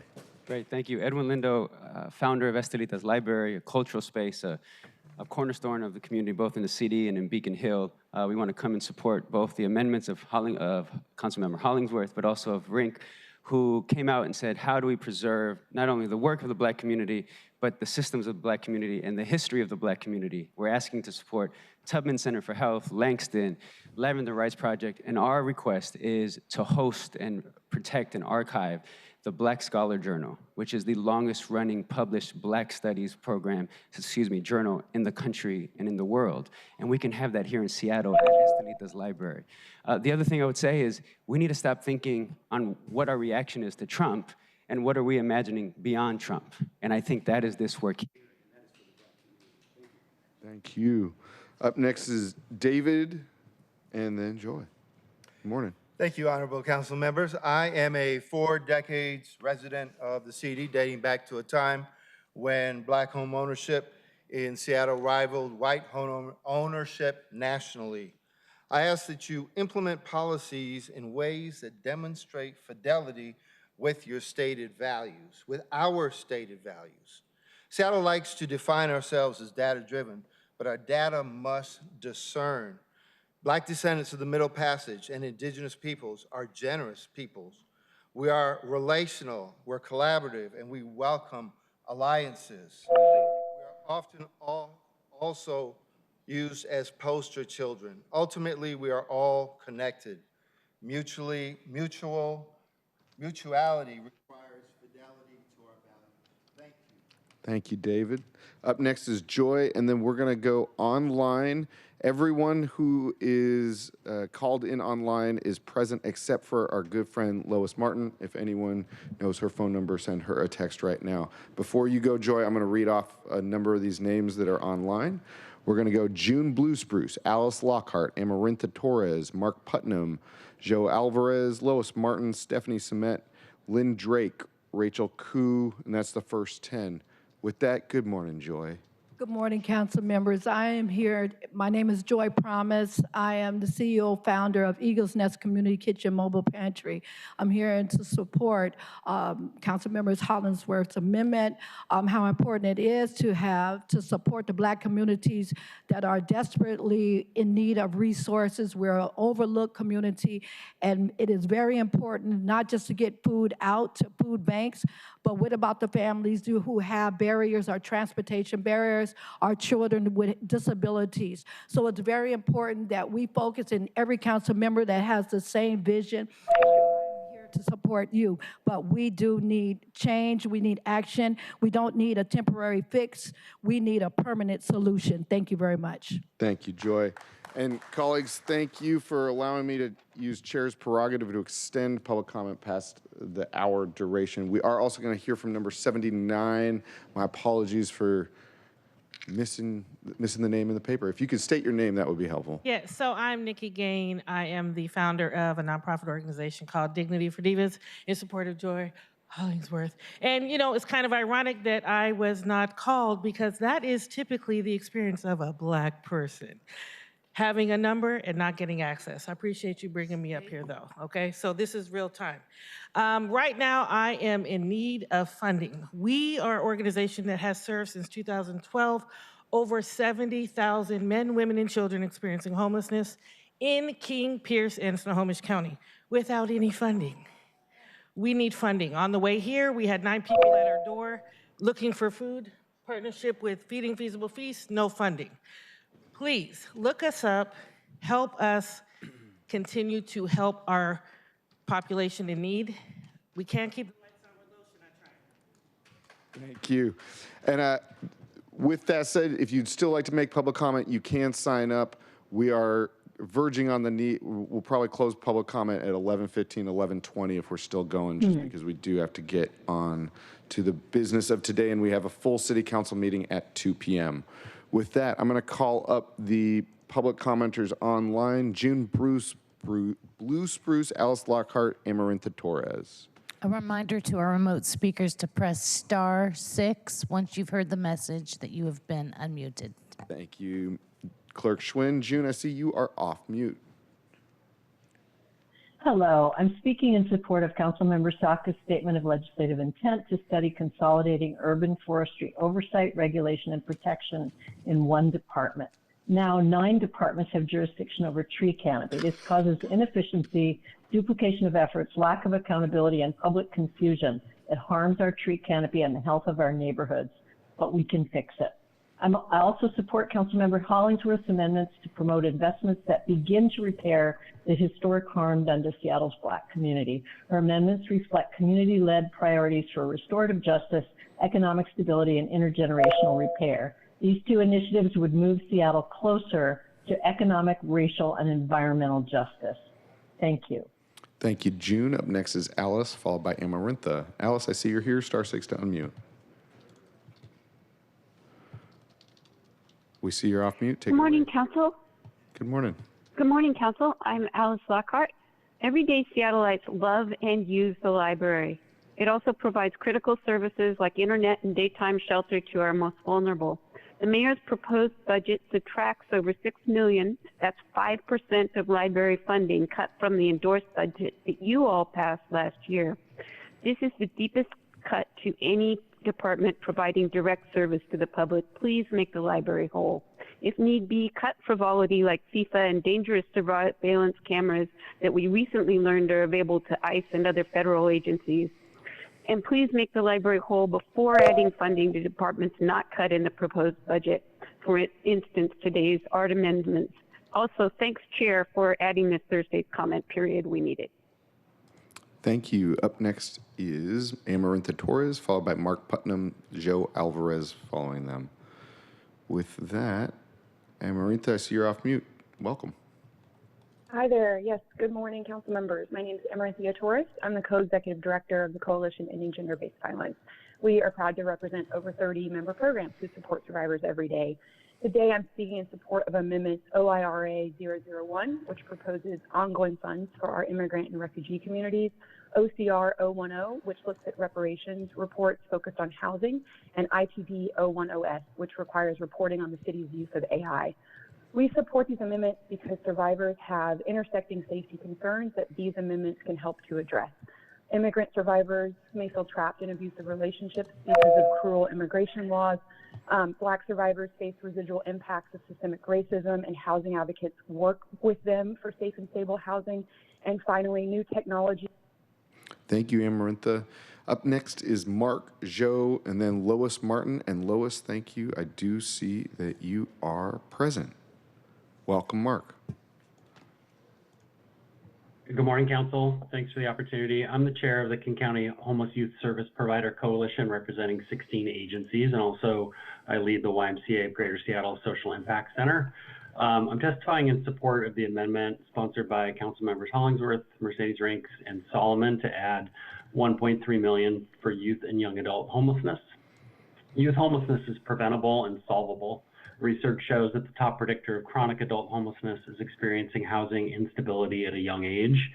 And thanks to coordinated investments in services across Washington, our state has made meaningful progress addressing youth homelessness, reducing homelessness by 40% over the last 7 years. But the progress is now at risk. We need support. Agencies are struggling to meet. Thank you, Mark. Up is Joe, Lois, and then Stephanie Sismet. Morning, council members. My name is Joe Alvarez, and I'm speaking on behalf of the Seattle Planning Commission. The commission urges council to support the vision crafted by Seattleites in the comprehensive plan. Committing to that vision requires adequately resourcing programs all across the full spectrum of the plan's goals, from housing affordability to climate resilience. We recognize that the council must balance many competing needs in the city's budget and suggest that the goals outlined in the comprehensive plan be used as a guide to prioritize where funds are directed. The work ahead of the comprehensive plan goes beyond the scope covered by the proposed budget. We recommend that council continue to support the excellent work of OPCD by providing additional funds for planning and community engagement during the upcoming implementation of the plan. Thank you. Thank you. Up next is Lois Martin. Good morning, Lois, followed by Stephanie and then Lynn Drake. Good morning. My name is Lois Martin. I'm a member of the Black Homeowners Policy Council and a lifelong resident of the Central District. Seattle calls itself progressive, but progress means nothing if Black people are still being pushed out. For years, redlining and rising costs have taken Black homes, Black wealth, and Black stability. Councilmember Hollingsworth's amendments are a step toward repair. This is not charity. This is about making things right and helping Black families and our youth stay in the neighborhoods we built. I also want to say that I personally support the SLI from Councilmember Saka, Rink, and Solomon to improve how the city coordinates tree and environmental work, because our neighborhoods deserve care too.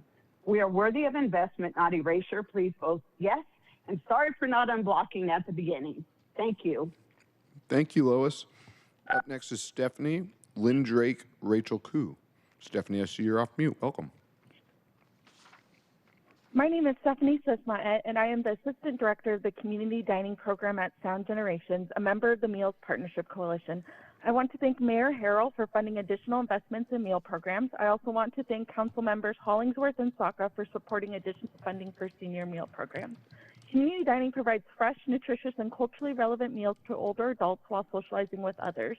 We are experiencing a high client demand for meals while also battling budget shortfalls and rising costs of food and supplies. This funding would help our senior nutrition program meet the current demand of meals, avoiding reduction in meal service days or limiting daily attendance. If this funding is not expanded in 2026, this could jeopardize our ability to meet the nutritional needs of older adults. Thank you. Thank you. Up next is Lynn Drake, followed by Rachel Koo, but I see Monica Matthews has just come off mute. Hang on, Monica, we're going to come back to you.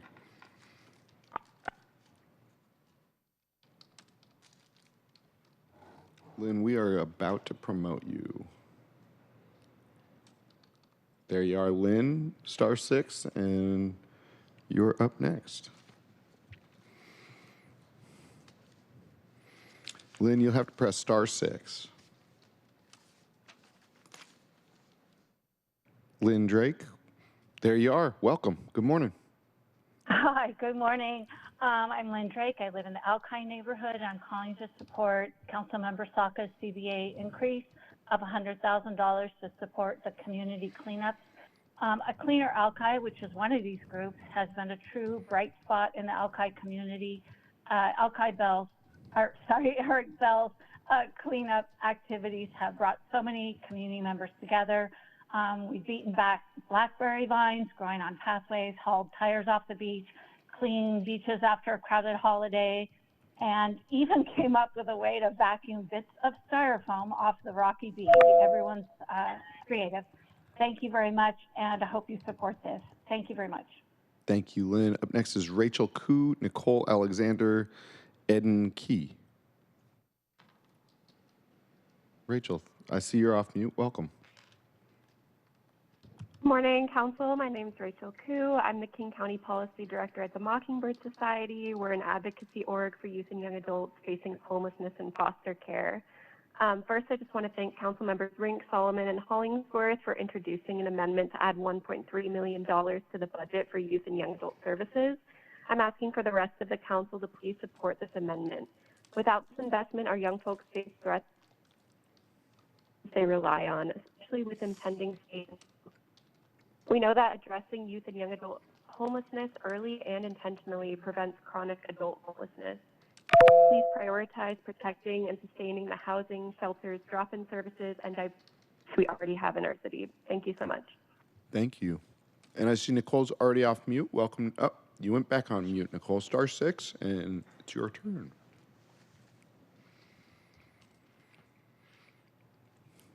Nicole Alexander, I saw you were off mute just a second ago. *6 to unmute. There you are. Welcome. Thank you. Good morning. My name is Nicole Alexander. I'm the Director of Special Initiatives and Outreach with the co-lead program at Purpose Dignity Action.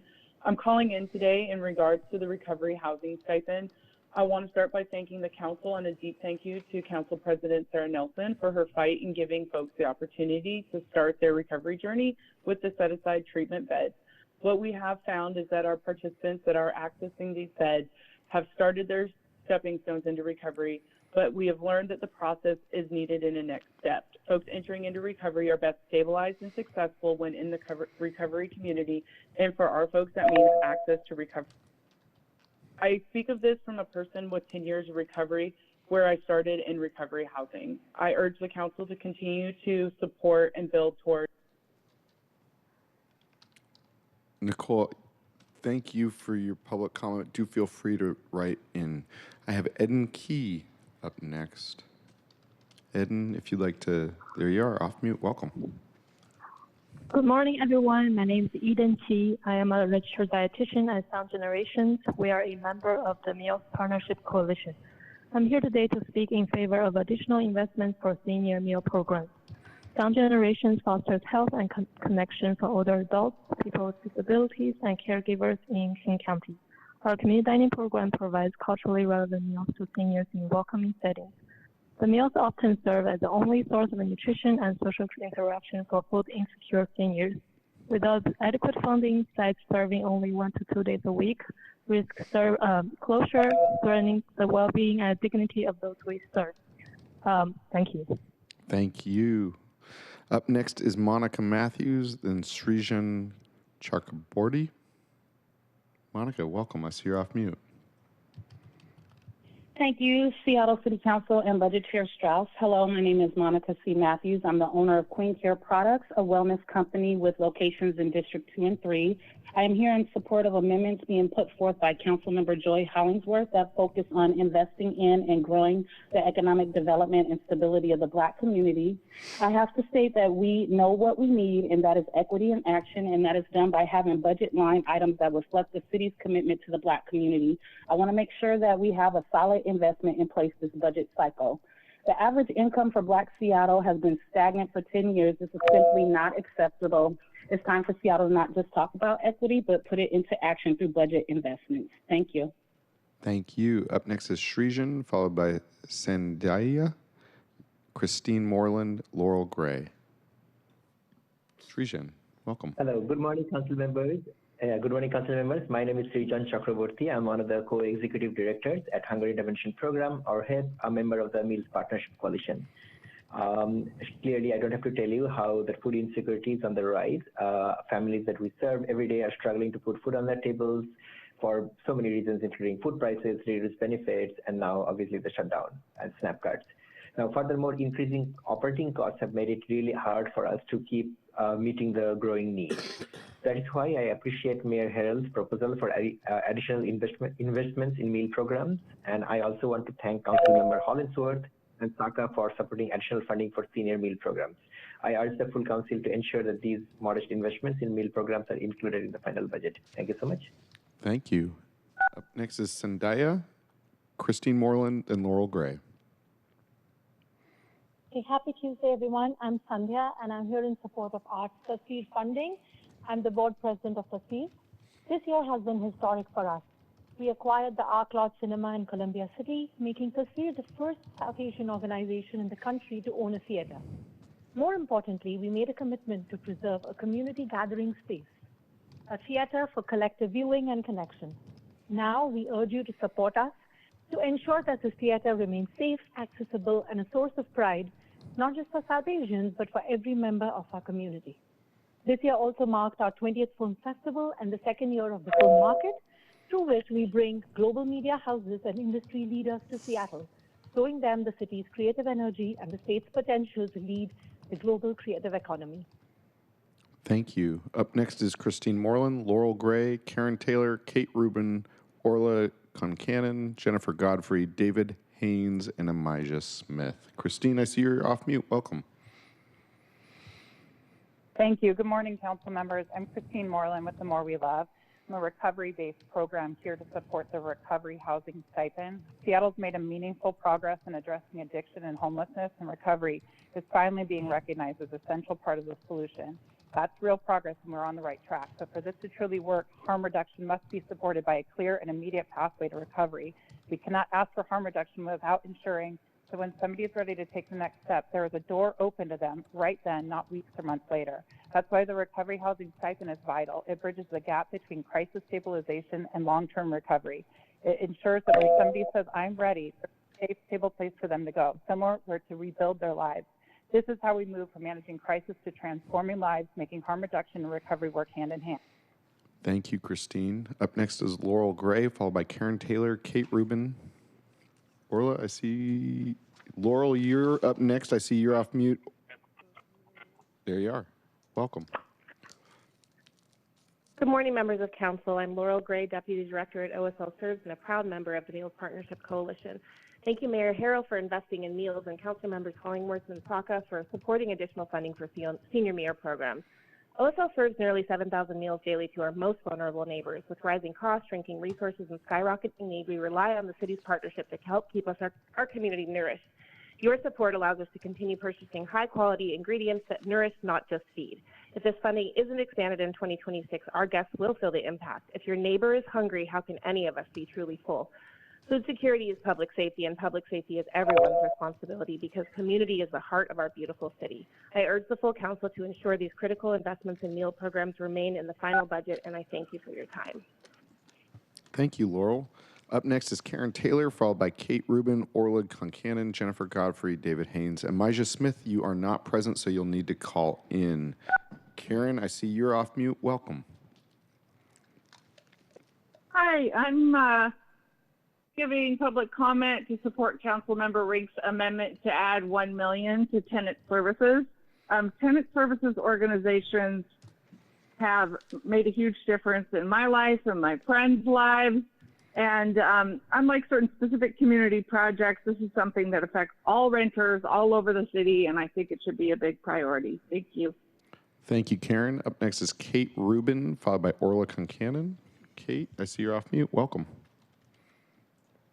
My name is Kate Rubin. I'm the co-executive director of Be Seattle and a renter living in District 2. I'm speaking today in support of Councilmember Rink's amendment to restore $1 million to tenant services and Council President Nelson's amendment to add $10 million for affordable housing rental assistance. Thank you to Councilmembers Saka and Solomon for co-sponsoring these amendments.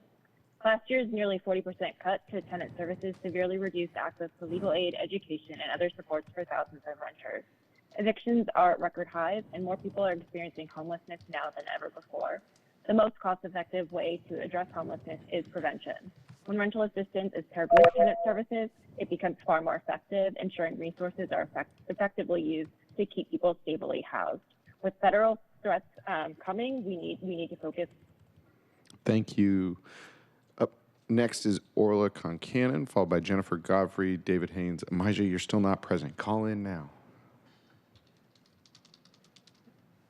Orla, Good morning, council members. Good Can you morning. hear me? Yes, we can. And we have restarted your time. Good morning. Thank you so much. Good morning, everyone. My name is Orla Concannon, and I'm expressing support of the SLI put forth by Council Members Saka, Solomon, and Rink to look at an independent urban forestry. We need to remove the confusion and inefficiencies due to up to 9 city departments overseeing our city's trees. And I also support Councilmember Hollingsworth's amendment to invest in our Black community. Thank you. Thank you, Orla. Jennifer, David, and Mija, you're present. Awesome.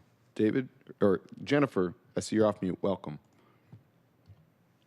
Hi, thank you. Good morning, everyone. I am speaking in support of the Councilmember Saka Rink Solomon amendments for the SLI to consolidate care for Seattle's climate protective trees into one department, and Councilmember Hollingsworth's amendments to repair historic harm to Seattle's Black communities. And also, I would like there to be support for Indigenous communities by supporting the work of the UIAT. Thank you very much. Thank you, Jennifer. Up next is David Haynes, followed by Mija Smith, and then we'll double check to make sure that there's no additional in-person commenters. David, good morning. Hi. How many millions of dollars are being spent based on racist skin color priorities? It's like you all are giving millions of dollars to the Black Lives Matter, or excuse me, the Black Panther Party, and something about reparations in the Central District, and you take the entire budget with the priority to keep Black and brown repeat offending criminals out of jail. You even pay gun-toting criminals to move or pay their rent so that they don't retaliate. How many millions of dollars are being squandered in this budget buying off the Black and brown community that keeps bullying and intimidating and playing the race card? And why is it that the Democrats, and only the Democrats, were the ones who... Thank you, David. Mija, I see you're off mute. You're the last one to speak to us today. Welcome. Thank you. Wow, I have to come behind such ignorance. I just want to say that I'm here calling in to support Councilmember Hollingworth's proposal or looking into correcting harm. It's about restoration. It's about correcting harm with our previous policies that have really harmed many communities, but particularly the Black community in the Central District. So I just called to say that without much detail. And I just appreciate your time. Thank you. Thank you, Mija. I'm going to confirm with the clerks and with IT that we have no additional public comment registrants present at this time.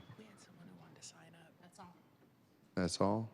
That's all we have. Thank you. Remote registered public comments. Commenters. We got somebody that signed up on a comment card. Come on up. Just state your name for the record. We'll need to get your name on this piece of paper. We are excited to have you. You are our final speaker for this morning. Well, hold on just a second.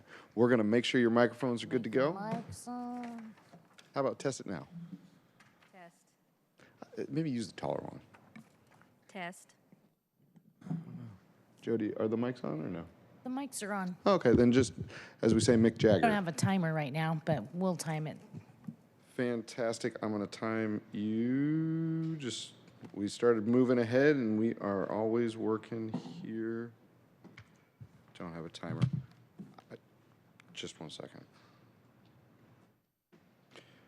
At your convenience, and we've got 45 seconds. I'll give you a 10-second warning with my hands. Great, thank you. Thank you, City of Seattle Council. Just wanted to say a quick note today. Thank you for allowing me a chance to have public comment in the last comment.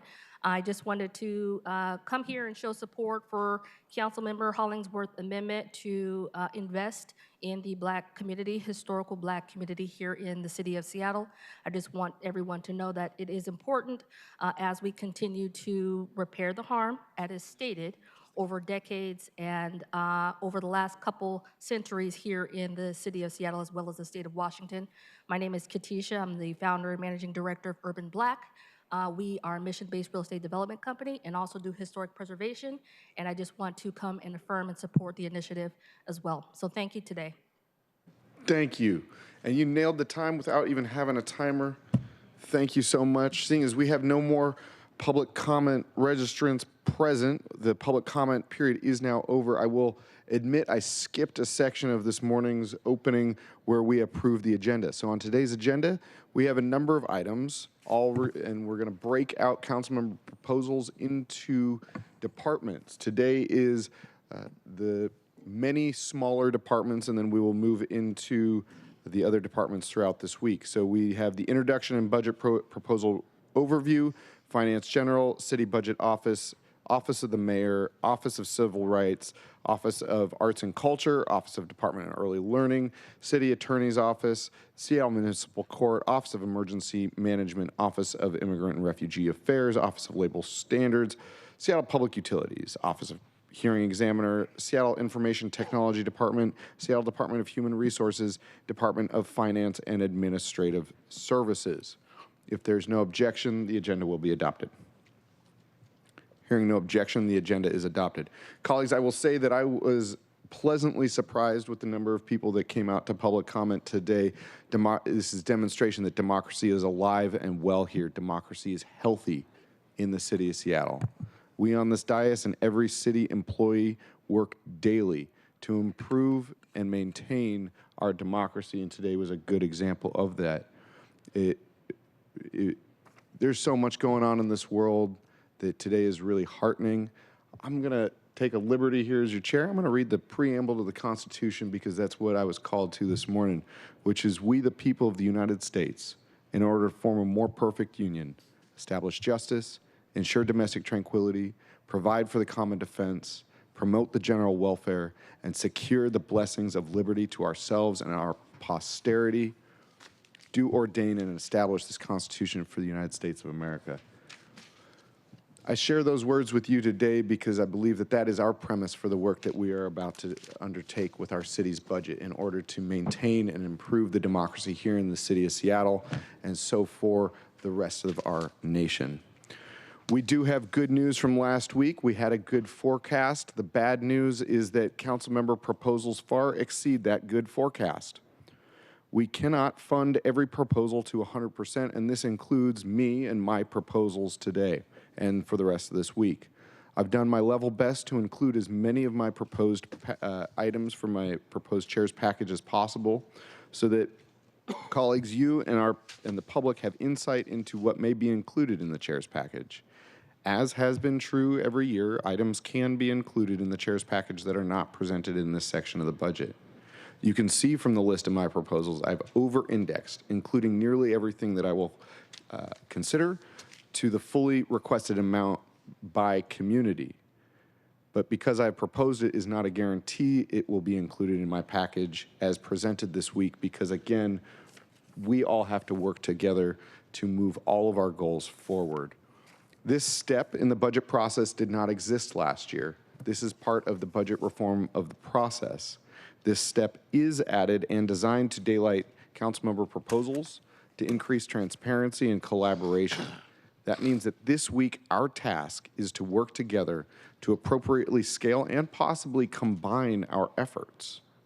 That's our work, that's our charge for this week, is working together to scale and potentially combine our efforts to a shared common goal.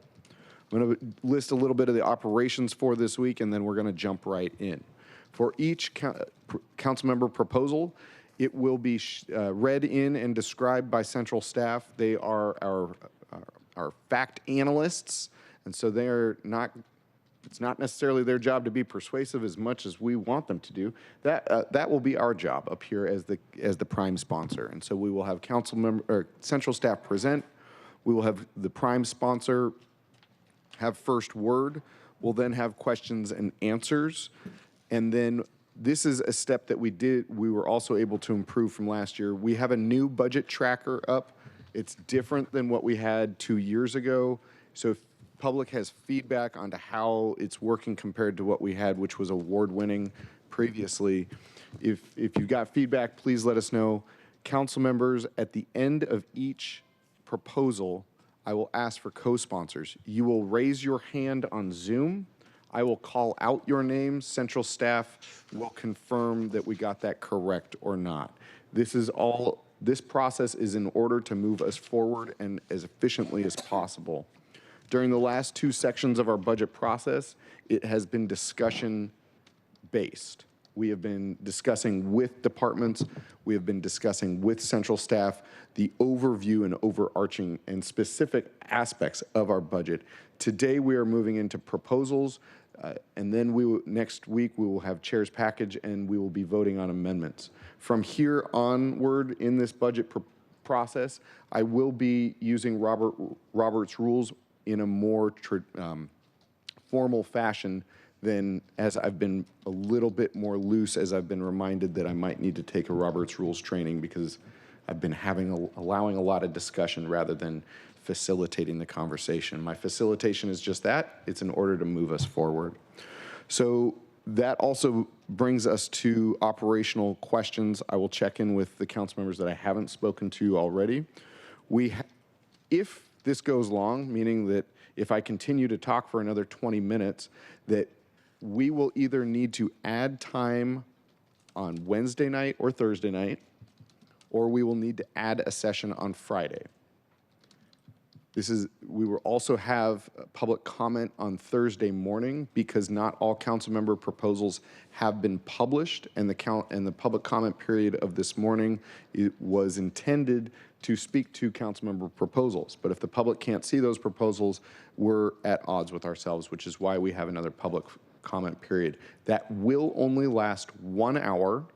I will be strict about that on Thursday. It will only last 1 hour.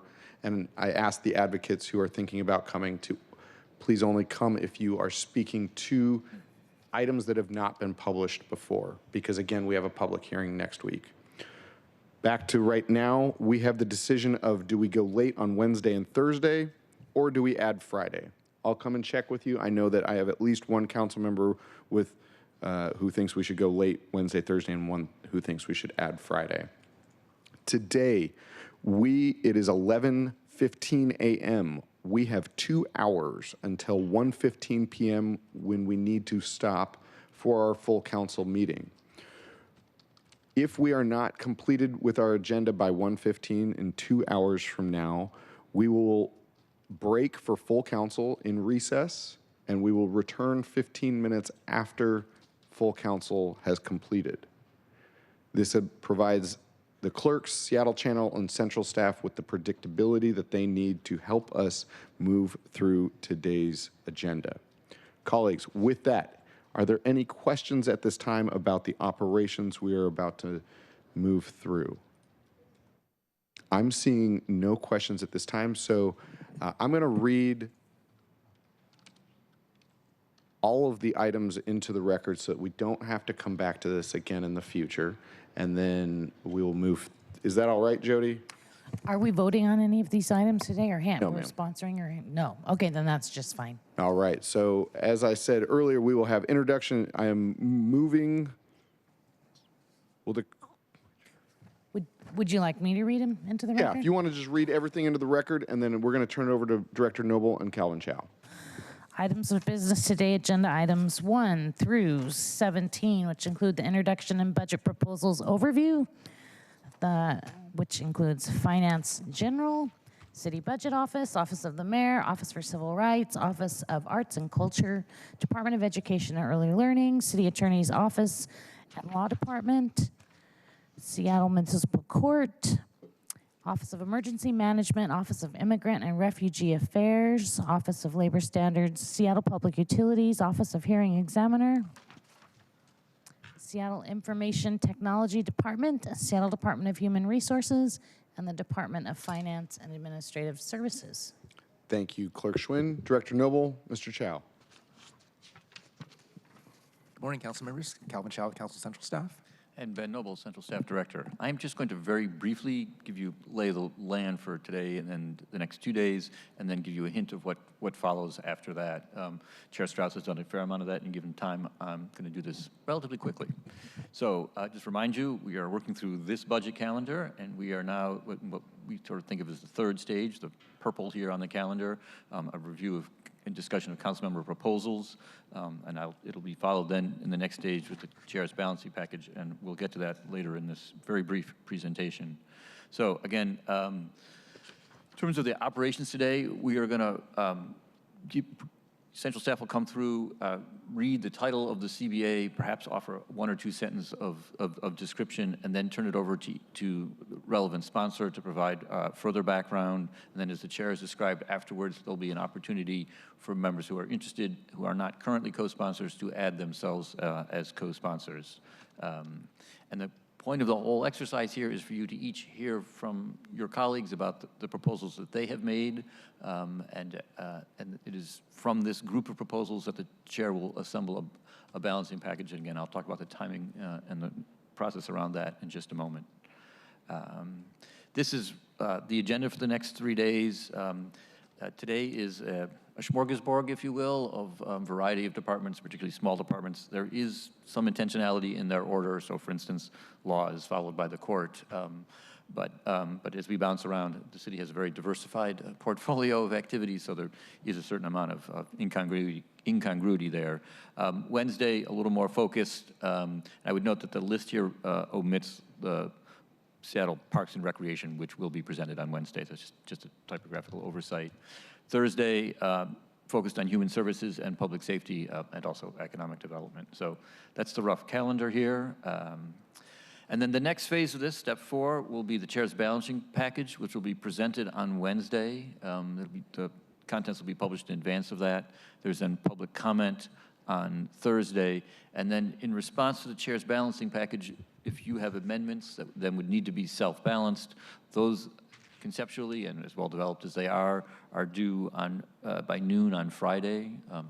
As typical of me, I will say that is the last time to put something into the system, not the first. So we're available to chat through things. And once you see the balancing package, really there's obviously a quick turnaround here, but as soon as you have a sense of that and have potential changes, we'll be more than happy to engage on that. So that's where we are and where we're headed. And with that, we're ready to proceed with the discussion of today's items. And for our friends at Central Staff, I'm going to ask you to come up to the table when the item before you is being addressed, because we're not, if there's any dead air, I'm going to ask Director Noble to keep us moving, because we have, I believe, nearly 170 proposals. Yeah, so if I just do the math on that, I'm not going to, because you're ready to go. Welcome. Yeah, just for, again, pacing yourselves, well, we have approximately 35 proposals to describe today, just, again, in various departments. And the first of these is the department, if you will, of Finance General. And I am going to take a moment to introduce this, because Finance General is not really a department, so why we have it listed here. Finance General is essentially an account within the general fund that in some sense we use as a financial parking lot where we have reserves established for specific purposes. And typically, these are things that have not been fully fleshed out, but where the intent is clear, or where there isn't really a department per se that is going to take the lead, but rather the city is shifting funds to some outside entity. So again, this is not unusual to have items held here with some details to be worked out or some transactional arrangement to be established with a third party. So that's sort of the purpose of Finance General, if you will, and you'll see in the proposals that they're sort of consistent with that notion. And with that, I'm going to turn it over for the first one. Amanda Allen, Central Staff. Thank you, council members. I am introducing the first item, which is Finance General 2. It's sponsored by Councilmember Strauss with co-sponsorship from Councilmembers Solomon and Hollingsworth. This item would create a reserve of $200,000 in Finance General to support the preservation and potential return of the Benson trolleys, which were our Seattle waterfront streetcar line. They are currently stranded in Anacortes under the care of Friends of the Benson Trolleys, a nonprofit. Thank you. As prime sponsor of this amendment, I will recognize myself and be brief that these waterfront streetcars, the George Benson waterfront streetcar line, operated in Seattle from '82 to 2005. I have fond memories of riding it to Chinatown International District as a child. These trolleys have been stored for historical preservation and are losing their place.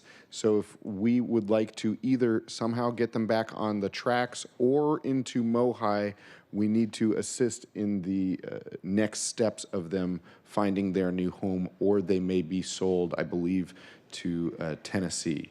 And so this just simply keeps the options open for us to be able to retain these in the city of Seattle, whether it's on the rails or in a museum. Colleagues, with that, are there any questions on this? Then I will ask if anyone would like to co-sponsor that you don't have. We're doing the first one, right? And it's also a little bit more awkward because I'm facilitating myself. So if you'd like to co-sponsor this, just raise your hand now. Seeing no additional co-sponsors, we'll move on to the next item. Central Staff. Liz Schwitzen. Item Finance General 3 would add $2 million to Finance General for preservation of sites related to the history of the Seattle chapter of the Black Panther Party, sponsored by Councilmember Strauss with Councilmembers Saka and Hollingsworth. Thank you. This is about the preservation of the Dixon family home, a historic property which will be secured and restored both as a heritage site and community gallery.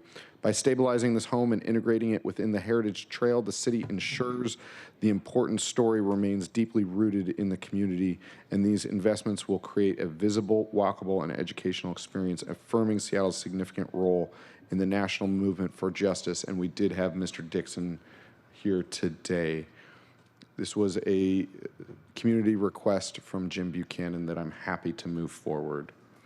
Colleagues, are there any questions regarding this proposal? I'm seeing no questions. Is there anyone that would like to co-sponsor FG 003A1? I see Councilman, I'll wait 1 second. Then I will read the names back. I see Councilmember Rink and Councilmember Solomon adding their names to FG 003A1 and Councilmember Saka. Councilmember Saka was already a co-sponsor. Oh, fantastic. Did you want to questions and answers? Sir, I'm going to allow it right now, but as we move through, we will do questions and answers, co-sponsors, and just keep moving. So, yeah, Councilmember Saka. Thank you, Chair. I actually have I guess want to just put on the record. So this one I'm proud co-sponsor of already, but my office just received, we have 190 or so amendments, and my office just received a copy of the ones that were not co-sponsored on yesterday.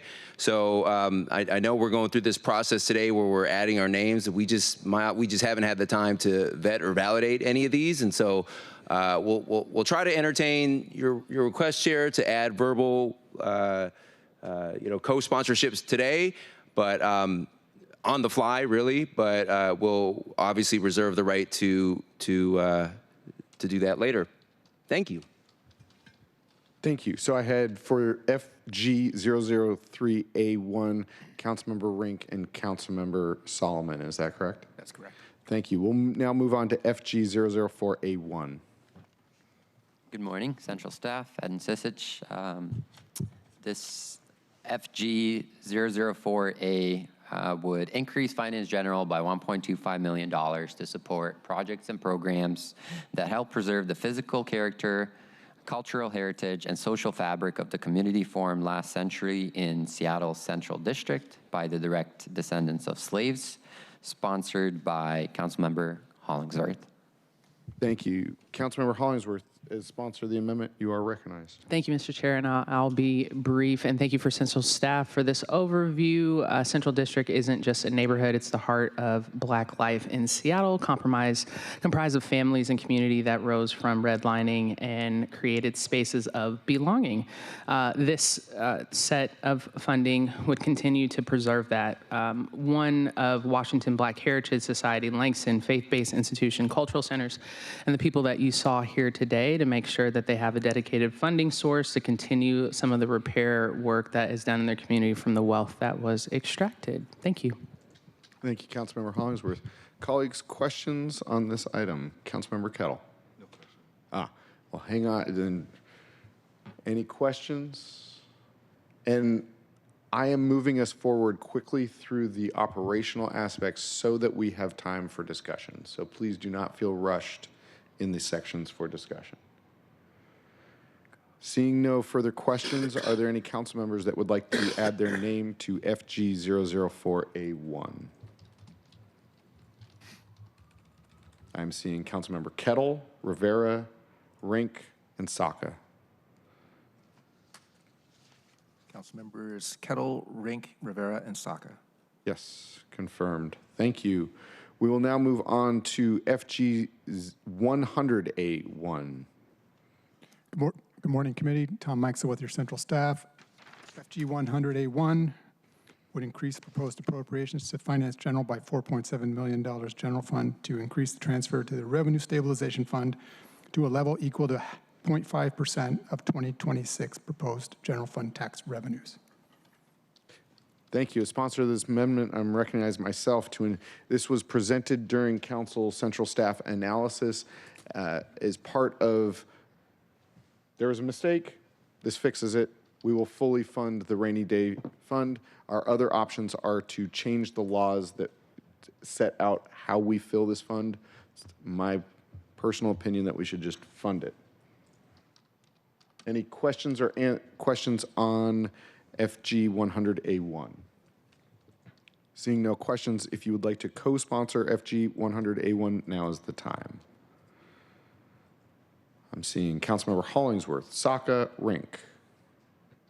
Councilmembers Hollingsworth, Saka, and Rink. Yes, signed to FG100A1. Thank you. We will now move on to FG101A1.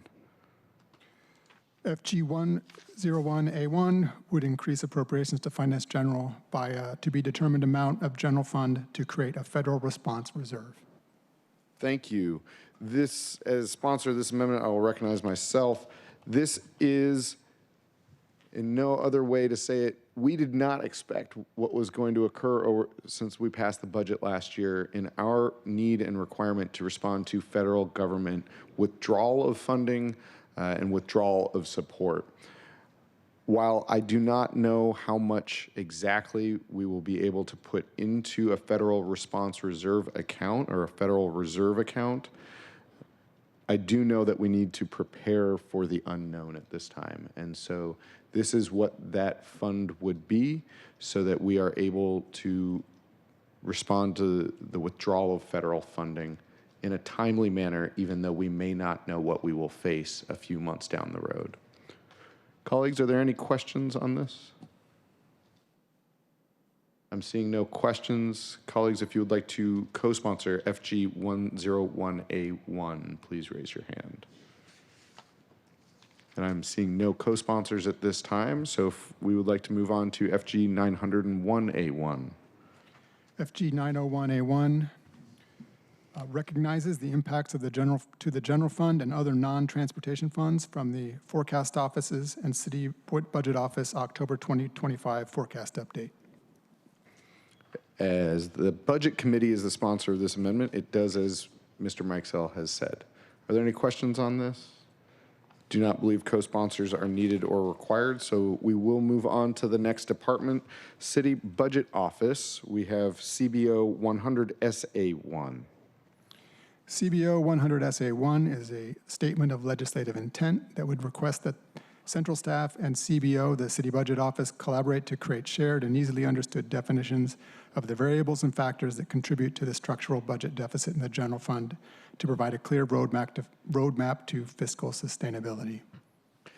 Thank you, Mr. Mikesell. As sponsor of this amendment, I will brief description and ask for questions. I can tell you that the structural budget deficit has gotten worse, it has gotten better, it has gotten worse, it has fluctuated over the course of time since I received Director Noble's first letter of warning in 2017. This has been a problem that has been ongoing. We have done good work to solve it. External forces have made it worse, and we continue our pathway there. As we may or may not be aware, Director Noble may retire despite our attempts to retain his employment here. And if that is to happen, we need to make sure that we have a full understanding of what the variables and metrics are that contribute or define a structural budget deficit.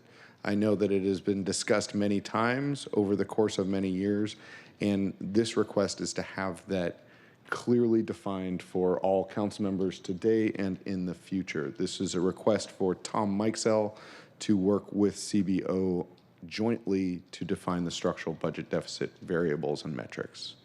Colleagues, are there any questions at this time? Seeing no questions, if you would like to co-sponsor CBO 100 SA1, please raise your hand. Seeing no additional co-sponsors, we will move on to the next item, Office of the Mayor. Just as we move on, I just wanted to add, if it's useful for any of your discussions, we are able to pull up the full text of any of these proposals. I have them well tabbed and easily available. I'm not promoting that, but just wanted you to know that we're happy to facilitate if that's at all helpful. With that. All right. Ketel Freeman, Council Central Staff. Moving on here to MO 001 SA1, sponsored by Councilmembers Saka, Solomon, and Rink. This would request that the Mayor's Office and the Office of Sustainability and the Environment report to the Council on the city's policy, regulatory, and organizational approach to achieving urban tree canopy coverage goals with an eye towards the potential for reorganizations or consolidations. Thank you. Councilmember Saka, as sponsor of the amendment, you are recognized. Thank you, Chair. So this one, I think, is fairly straightforward, but is much needed. It is simply a sly request for more information on how we can better, as a city, consolidate and harmonize efforts across that are currently live across multiple city departments, and how we can drive further efficiencies to create the outcome I think we all want to see. And so trees are important, but how we manage those, how we look after those and plan for more tree growth and development doesn't need to be distributed necessarily across 8 or 9 different departments, as is the case today. And I note there are a number of champions on this council that could have co-sponsored this, and my apologies to Councilmember Rivera, who's been a consummate champion of tree initiatives. I intended to have her formally co-sponsor it, but I hope that she, joins this process now and sponsors it through this process, because she is also a strong champion of tree initiatives. Thank you. Thank you. Colleagues, questions? Seeing no questions, if you'd like to co-sponsor MO 101 SA1, please raise your hand now.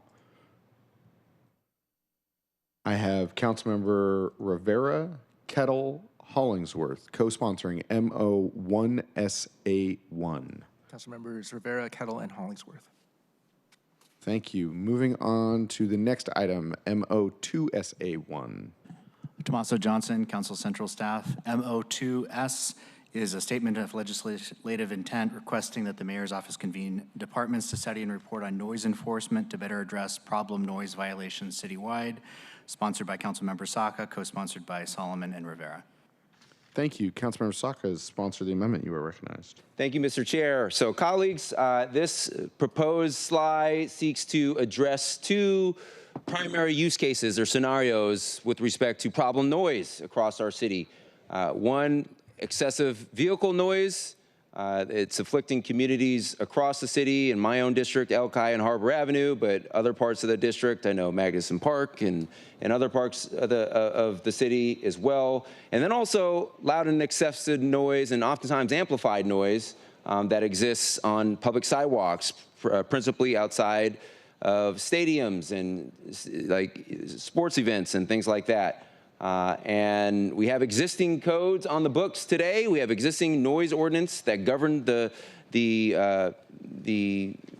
how much noise volume is permissible in our city limits. I think we just need a tighter, more coordinated interdepartmental approach and to focus on intervention and enforcement and education in some cases. And that's exactly what this proposed slide calls for. Communities have long been asking for more clarity around this, and I intend to deliver. Thank you. Thank you, Councilmember Saka. Colleagues, questions? Seeing no questions at this time, if you would like to co-sponsor MO2SA1, please raise your hand now. I see Councilmember Kettle, Councilmember Rink. Councilmembers Kettle and Rink. On MO2SA1. Thank you. We'll move on to the next item, MO3SA1.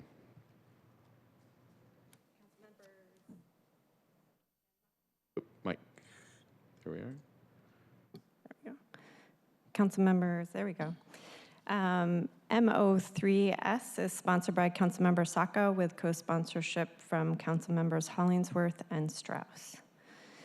This item is a SLI requesting that the mayor's office support us in working with 5 different departments to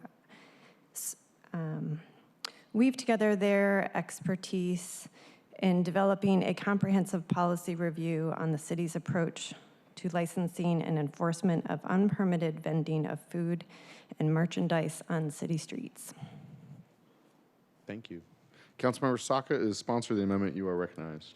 Thank you, Mr. Chair. So over the past year, my office has heard consistently from residents and local businesses about the growing challenges and issues associated with unpermitted street vending, especially in areas in my district along Elki, near the stadiums in Soto.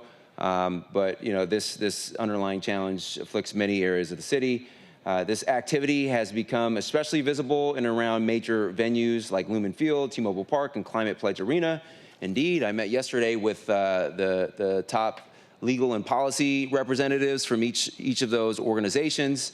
And colleagues, you'll recall about a week ago, I think on October 20th, we all received a letter from the stadium authorities and representatives from every last one of our respective council districts asking for this, exactly what we're putting forth here today, which is a request for a report on how we can have a better, more coordinated approach and document best practices, et cetera. That is exactly what we're calling for, and thank you. Thank you, Councilmember Saka. Colleagues, questions? I'll just make a statement as I'm a co-sponsor of this. I'm happy to co-sponsor this.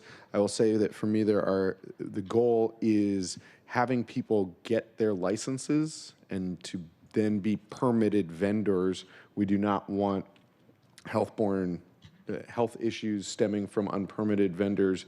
We'd rather have them permitted. There's also a spectrum of if somebody is selling hot dogs out in front of a hot dog store, that's not desired.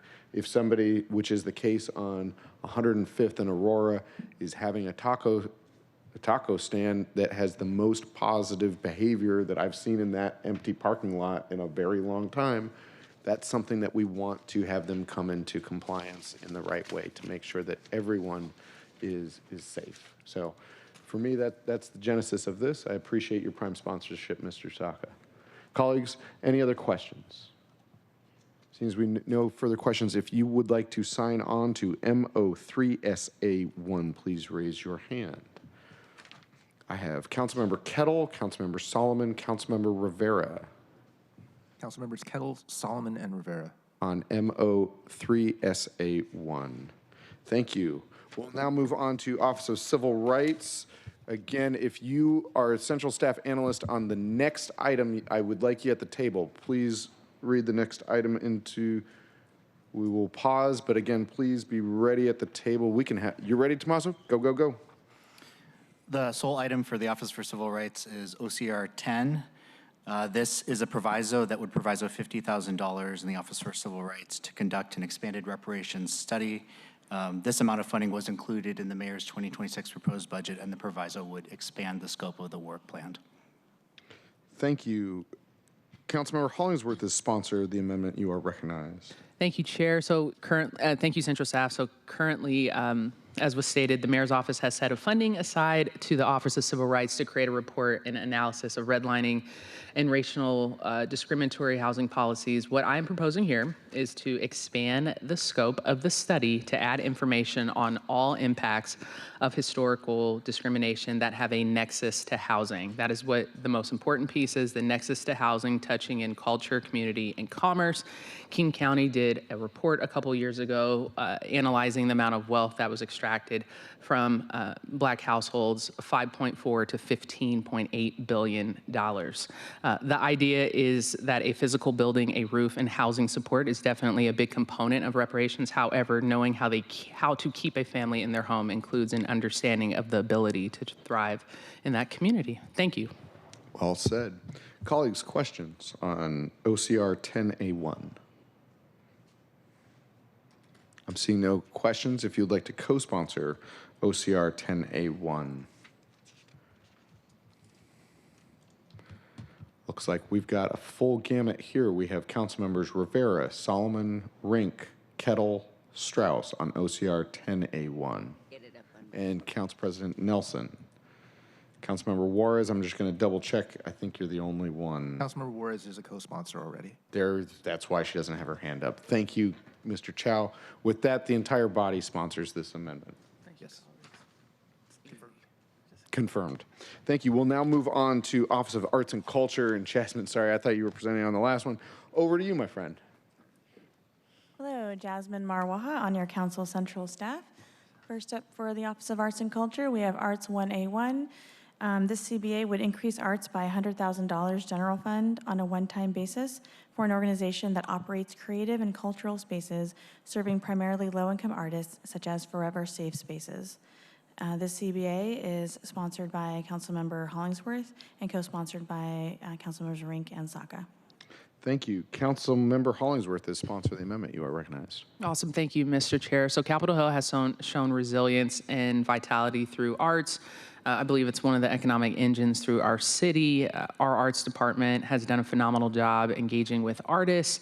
This fund will specifically fund for low-income artists that operate spaces for artists, particularly low-income artists on the Hill to succeed, and also the folks that do a ton of murals and keep a lot of the spaces active on Capitol Hill. Thank you.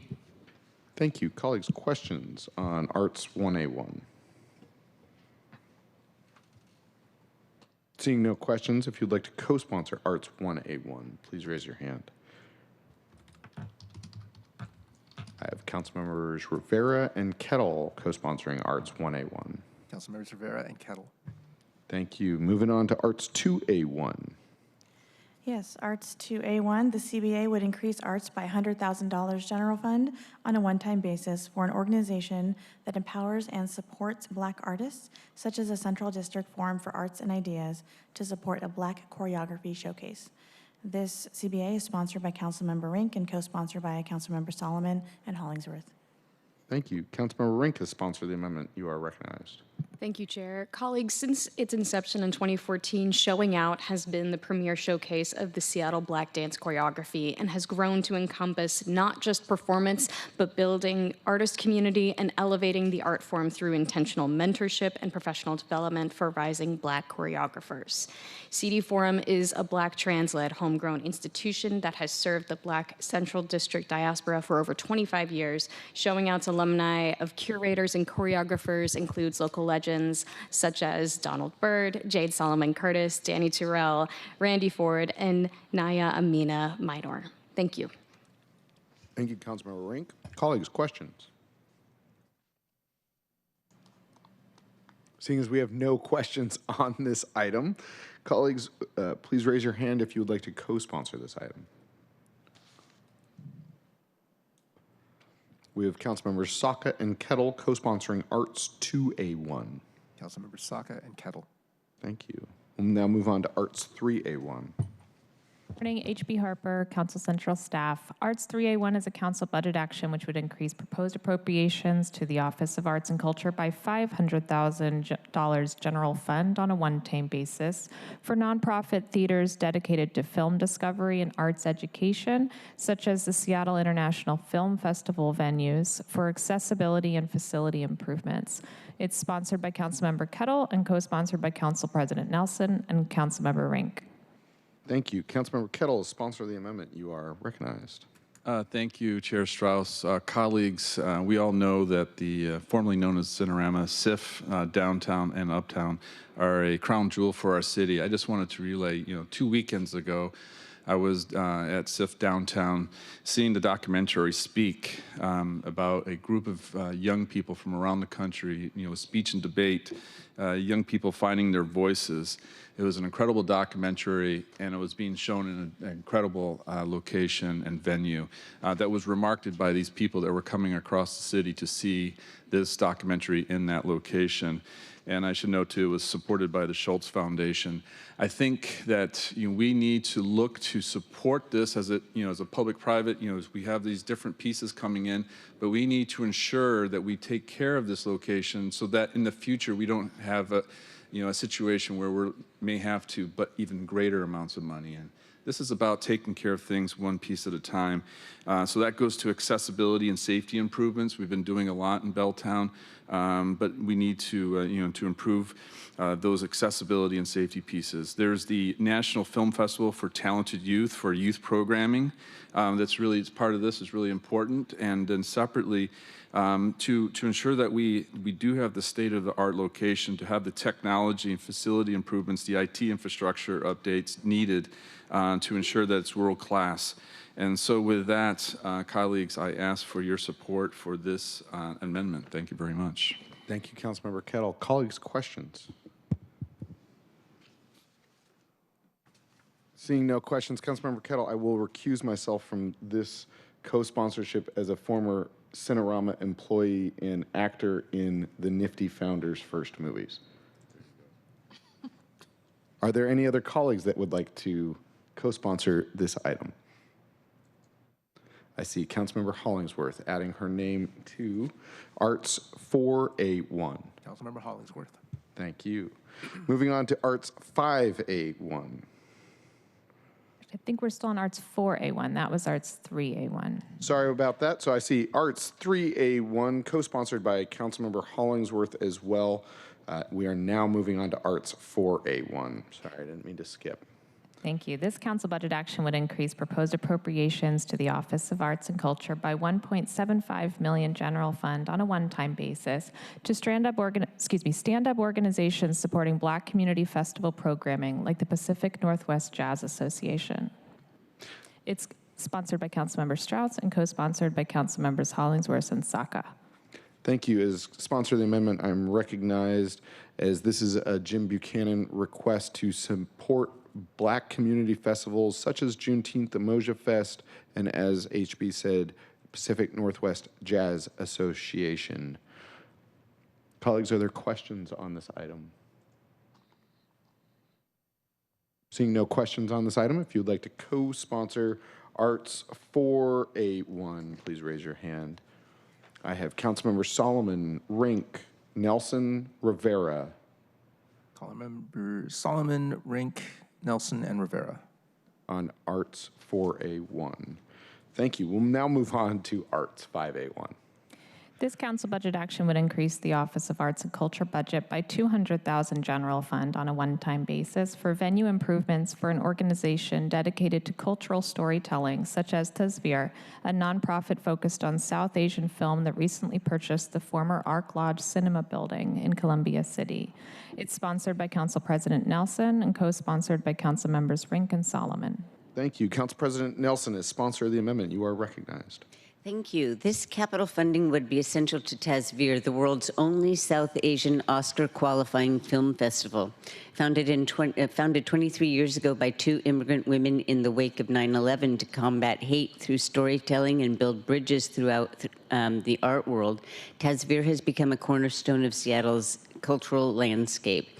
As many people know, last year the historic Ark Lodge Cinema in Columbia City announced it was closing, and Tasvir stepped in to save and restore this beloved neighborhood art house cinema, reviving a key cultural institution. And this budget item, this budget proposal, would allow the venue to update into a modern, accessible film destination. The original ask was, I believe, $600,000 to revamp all of the screens, and I'm going with something that is a little bit less so that they can revamp one of the screens. Having a vibrant, active arts venue in Columbia City will draw visitors, support local businesses, and strengthen the neighborhood's identity as a cultural hub. With a permanent theater home, Tasvir will offer year-round programming, performances, workshops, and community events, supporting the local film community and greater arts scene. Thank you, Council President. Colleagues, questions? Oh, I forgot to say, I thank Council members Rink and Solomon for joining me in supporting this important organization, and I hope other people can join me in this effort. Thank you. Colleagues, questions?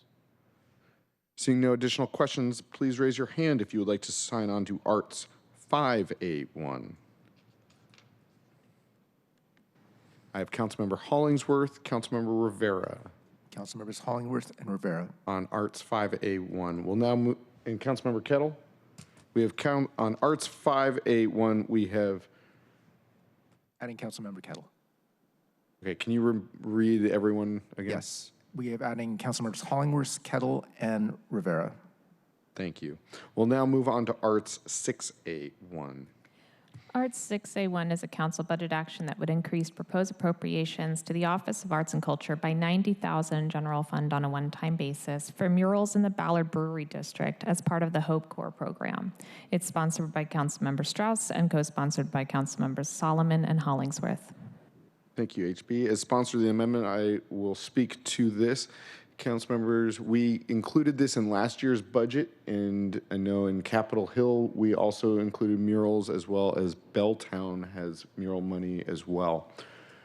Last year, we funded it only for 1 year to see if there was interest in the brewery district. There was so much interest that private organizations in the neighborhood put money in to expand the mural money, so we now have more murals than we even funded in last year's budget. As well as last year, we funded this program at $100,000 and brought it down to $90,000 as part of the belt tightening exercise for efficiencies.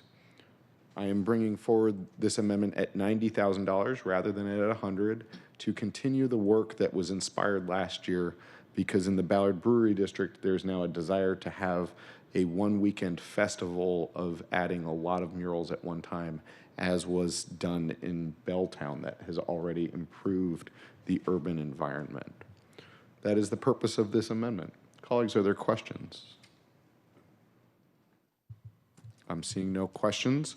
If you'd like to co-sponsor Art 6A1, please raise your hand. I have Councilmember Kettle and Councilmember Nelson co-sponsoring Arts 6A1. Councilmembers Kettle and Nelson. Thank you. Moving on to Arts 7A1. Arts 7A1 is a council budget action that would impose a proviso on appropriation of $200,000 of Arts and Culture Fund in the Office of Arts and Culture for support for a project that will replace previously stolen or vandalized art in public spaces in Seattle, such as the Sadako Renewal Project. It's sponsored by Councilmember Rivera and co-sponsored by Councilmembers Hollingsworth and Nelson. Thank you. Councilmember Rivera has sponsored the amendment. You are recognized. Thank you. I just want to be clear, when it says proviso, it's actually not taking money from a program at Arts. It is additional to what Arts already does. So I wanted to make sure that that was very clear. The sculpture Sadako and the 1,000 Cranes was donated to the city in 1990 and became part of the public art collection at the city.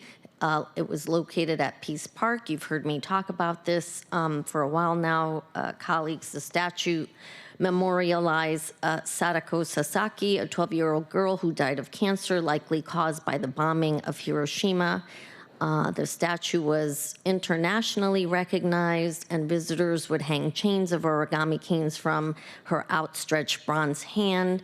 It was stolen in July of 2024.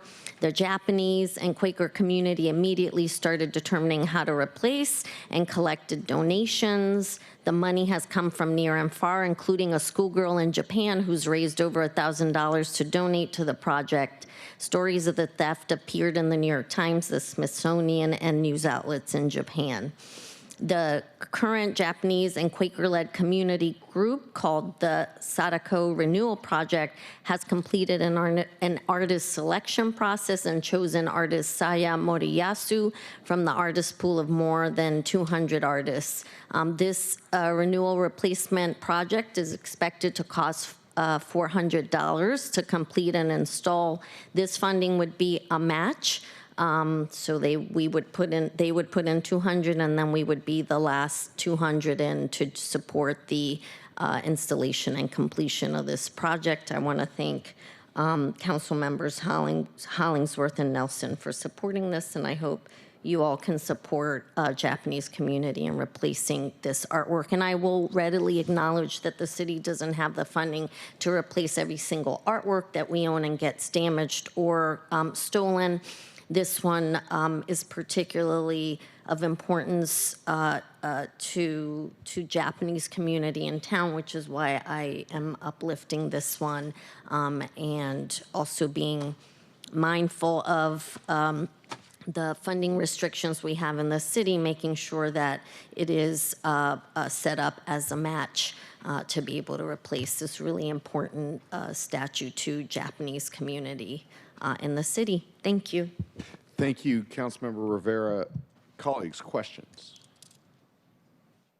Seeing no questions, I'll make the statement, Councilmember Rivera, I deeply appreciate you bringing this amendment forward. This is one of my favorite statues in our entire city. And thank you to the person in you said a student in Japan is raising money? Raised $1,000 for this statue. Let's double it. Let's keep going. Colleagues, if you are interested in co-sponsoring Arts 7A1, please raise your hand. I have Councilmembers Solomon, Saka, and Strauss co-sponsoring Arts 7A1. Councilmembers Solomon, Saka, and Strauss. Thank you. Moving on to Arts 8A1. Hello, we're back to me. Arts 8A1, the CBA would increase arts by $190,000 general fund on a one-time basis for an organization that functions as a community library and gathering space focused on social justice, ethnic studies, and liberation movements, such as Estelitas Library, to purchase, archive, and preserve the historically significant Black Scholar Journal from the University of Washington. This CBA is sponsored by Councilmember Rink and co-sponsored by Councilmembers Solomon and Hollingsworth. Councilmember Rink, you're recognized to address your amendment. Thank you, Vice Chair Rivera. Colleagues, since the early days, as a part of the intellectual vanguard of the Black liberation struggle, and for nearly 6 decades since the Black Scholar Journal has published a veritable who's who of Black thought and letters. Esteliza's library has stewarded one of the world's most complete archives of the Black Panther Party's newspaper and is uniquely positioned to steward this community resource to ensure the legacy of the Black Scholar Journal can remain vital and accessible. Thank you. Thank you, Councilmember Rink. Colleagues, any questions? Seeing no questions, please raise your hand if you'd like to co-sponsor this amendment. I see Councilmember Saka. Councilmember Saka. And Councilmember Kettle. Councilmember Saka. Sorry. Go ahead. Councilmember Saka, Councilmember Kettle, Councilmember Nelson.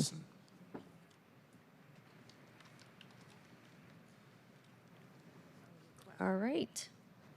Arts 009A1.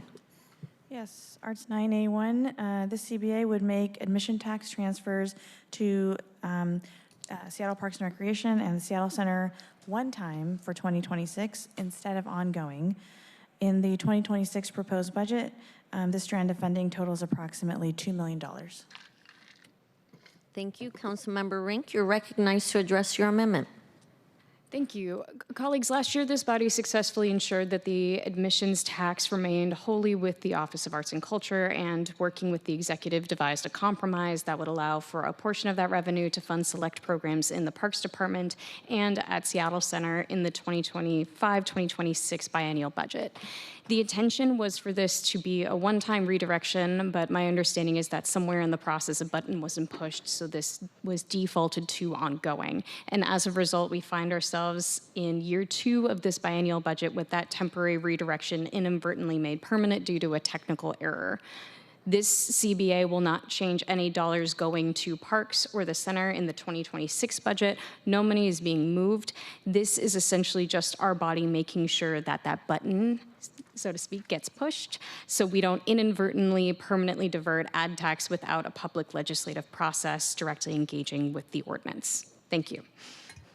Thank you, Councilmember Rink, for sponsoring this amendment. Colleagues, questions? I have. Please, Councilmember Rivera. Thank you, Chair. Central staff, can you talk a little bit more about this?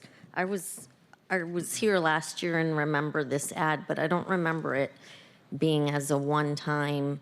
I suspect that Parks and the Center are doing some work, but Ben, can you refresh our memories? It was intended for the biennium. That's what I thought. But we're at the end of the biennium. So what had been done was to redirect a portion of the arts resources to internal city arts activities. But it was supposed to go into 2026. Right, and this would continue this into 2026. It would just say that for 2027, it would remove it as a baseline change, and if there was an interest in moving it forward, it would be debated again. And just the way that has been described is for a full public discussion. And do we know if the executive had intended for it to go into the next biennium? Because the budgets are done by biennium, so. I have to look at the financial plan to see what and I'm not sure if this actually gets back to the slide that was on the very first page about for CBO, about understanding what the deficit is. I'd have to confirm whether or not it was assumed to continue beyond. But if it were, again, as described, there isn't the legislative record that was intended to be a permanent shift. So it does have the effect that was money that was being used to protect the general fund, if you will, or as an alternative to general fund resources. So it will be a challenge in 2027 to reverse this, because the arts activities that are otherwise, that are currently funded at Center and elsewhere with the ad tax dollars would have to find a new funding source. Member Rivera, any further questions? Well, just more information would be great about what is not going to get done if we, Yeah, but we could talk about that. Again, it's not a 26 item, so it's a 27 item, so there's no way to specifically say what won't be done. It would become an additional pressure on the general fund. But again, the policy could be renewed if the executive proposes and the council would be supportive. Let me say it a different way, Ben. What is it going to do now? Because then that might help us determine what would not possibly get done later. Maybe you do. Yeah. It's currently funding 3 programs, each in Seattle Parks and Recreation and in Seattle Center. So There's funding going to art in the parks, to a downtown buskers program, and the Parks Teen Performing Arts program, for a total of $900,000 in parks. In Seattle Center is going to support Folklife, Winterfest, and Festal cultural programming for a total of about $1.1 million. And again, none of that funding will be touched for 2026. It'll just be, the default will be that it's one time if this CBA moves forward. Councilmember Rivera, you're recognized. Oh, thank you, Chair. So, and this is my concern, then these programs like the teen performance, the Folklife Winterfest downtown, the art and parks, then for 2027, we would have potentially no funding available to continue these things. Central staff. Oh. Jasmine Marwaha, you are recognized. It would be a policy choice for the council as to whether they want the default for this funding to be one time, and then a question as to whether it's renewed for 2027, or for the default for the permanent diversion to be baseline, and then you can make a different choice next year. So it's really just about how you want to switch that default. Councilmember Rivera, anything further on this item? For now, Chair, thank you, but I will follow up with central staff because I have concerns about these items moving forward, because these are items the city has funded for many years ongoing. And so then in 2027, we'd have an issue if this moved forward. So thank you. Thank you, Councilmember Rivera. Colleagues, other questions? Fun, awkward fact about Robert's Rules. Robert's Rules states that you are always addressing the chair and not each other.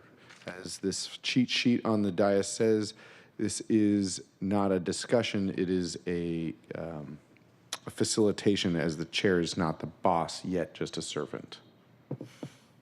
Councilmember Juarez. Hi.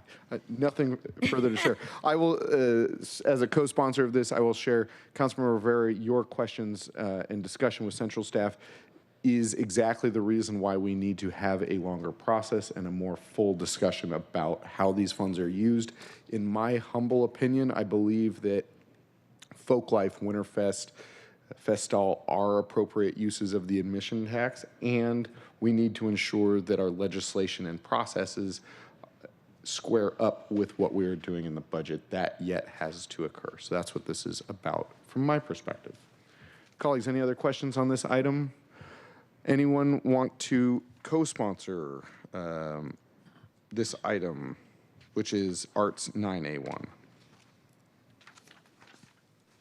Seeing no additional co-sponsors, we will move on to the next department, Department of Education and Early Learning. And as we dive into DEEL 1SA1, I do understand that there was a mistake, as Councilmember Saka is the co-sponsor, not Councilmember Solomon.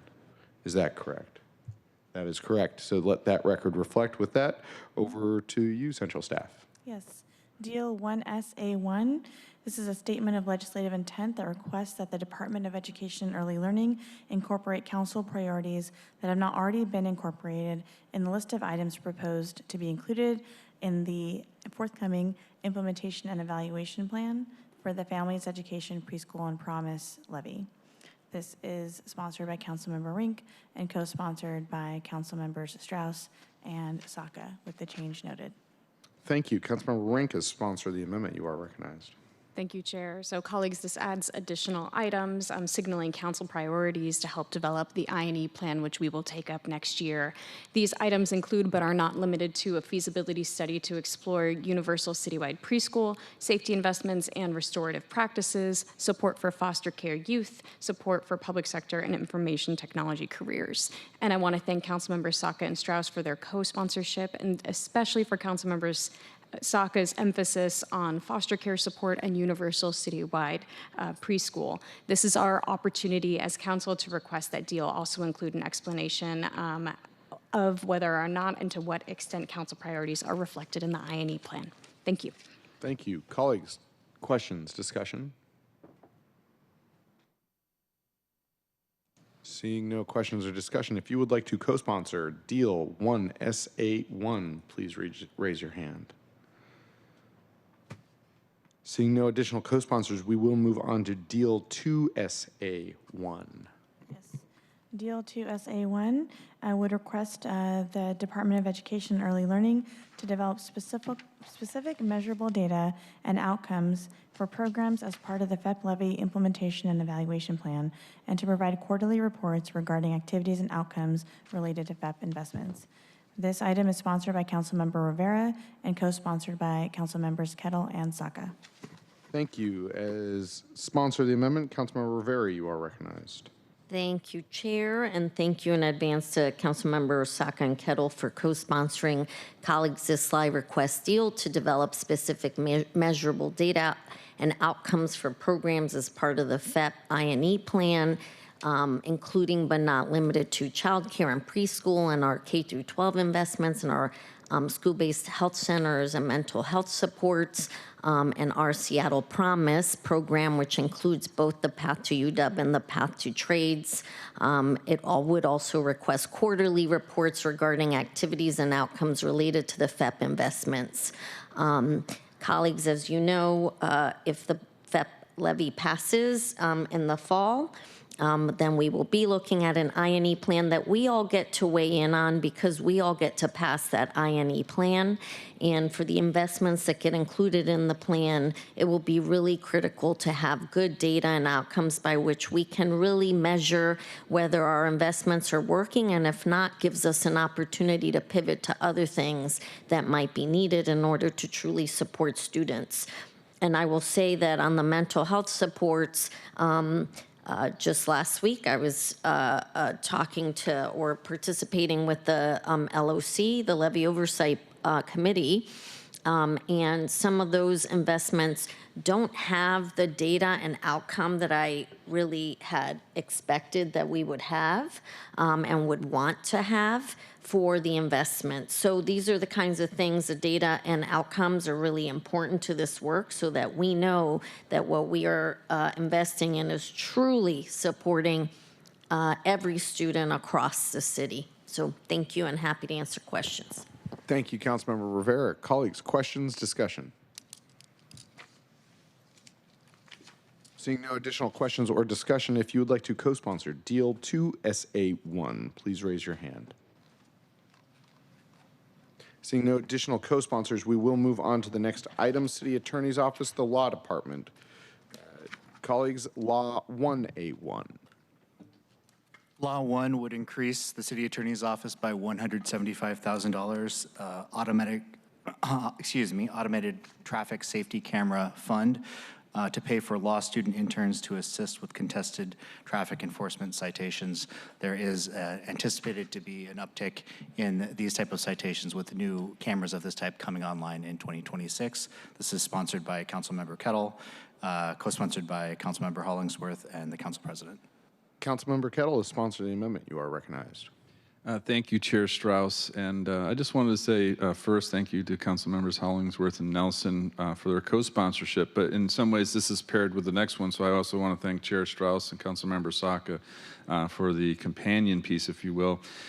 Because this is about, and we've talked about this a lot in committee and also here in full council, about the need to have a functional criminal justice system. We put in place different pieces, but we have to see it through from start to finish and all the little pieces that are there, ensuring that is running well. It makes no sense to put big dollar amounts about something when there's like a little clog that's not working well because of oversight or because it's so small, you know, we kind of dismiss it. We need to ensure all these little pieces are working, to include this support from the interns. And as you know, it's a affordable challenge living in Seattle, so a stipend is to assist in that. And in terms of the budget, as noted, at least on my spreadsheet, talks about the traffic infraction fund balances.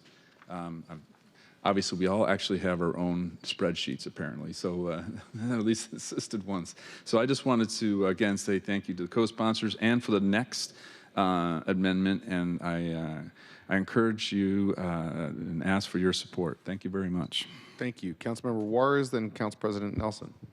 Thank you, Mr. Chair. First of all, thank you. I was watching at home, and then I did listen on my way down. Let me just ask a question, Councilman, or to you, Mr. Chair. So, traffic enforcement citations are civil in nature. So what I have a question about is, first of all, what does ATSC stand for? Tommaso? Yes, that's the Automated Traffic Camera Safety Camera Fund, which is funded by revenues from citations from the violations of those camera zones. So what are we doing now?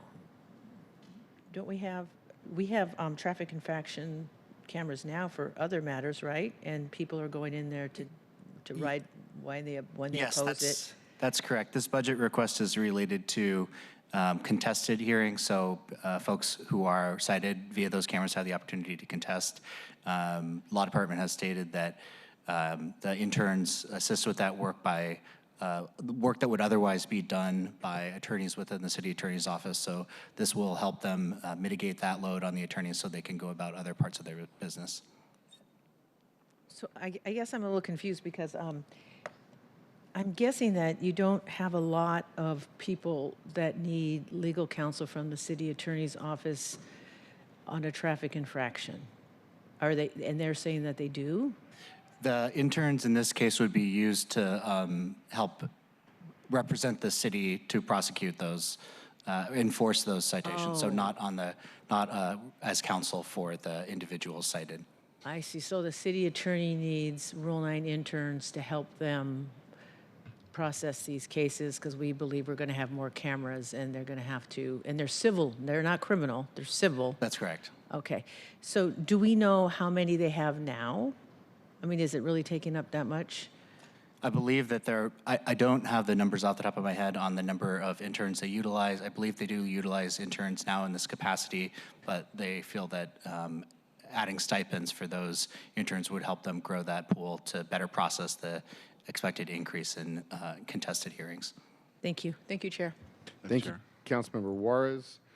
I see Council President Nelson, Councilmember Saka, and then Councilmember Kettle can have last word. Council President Nelson.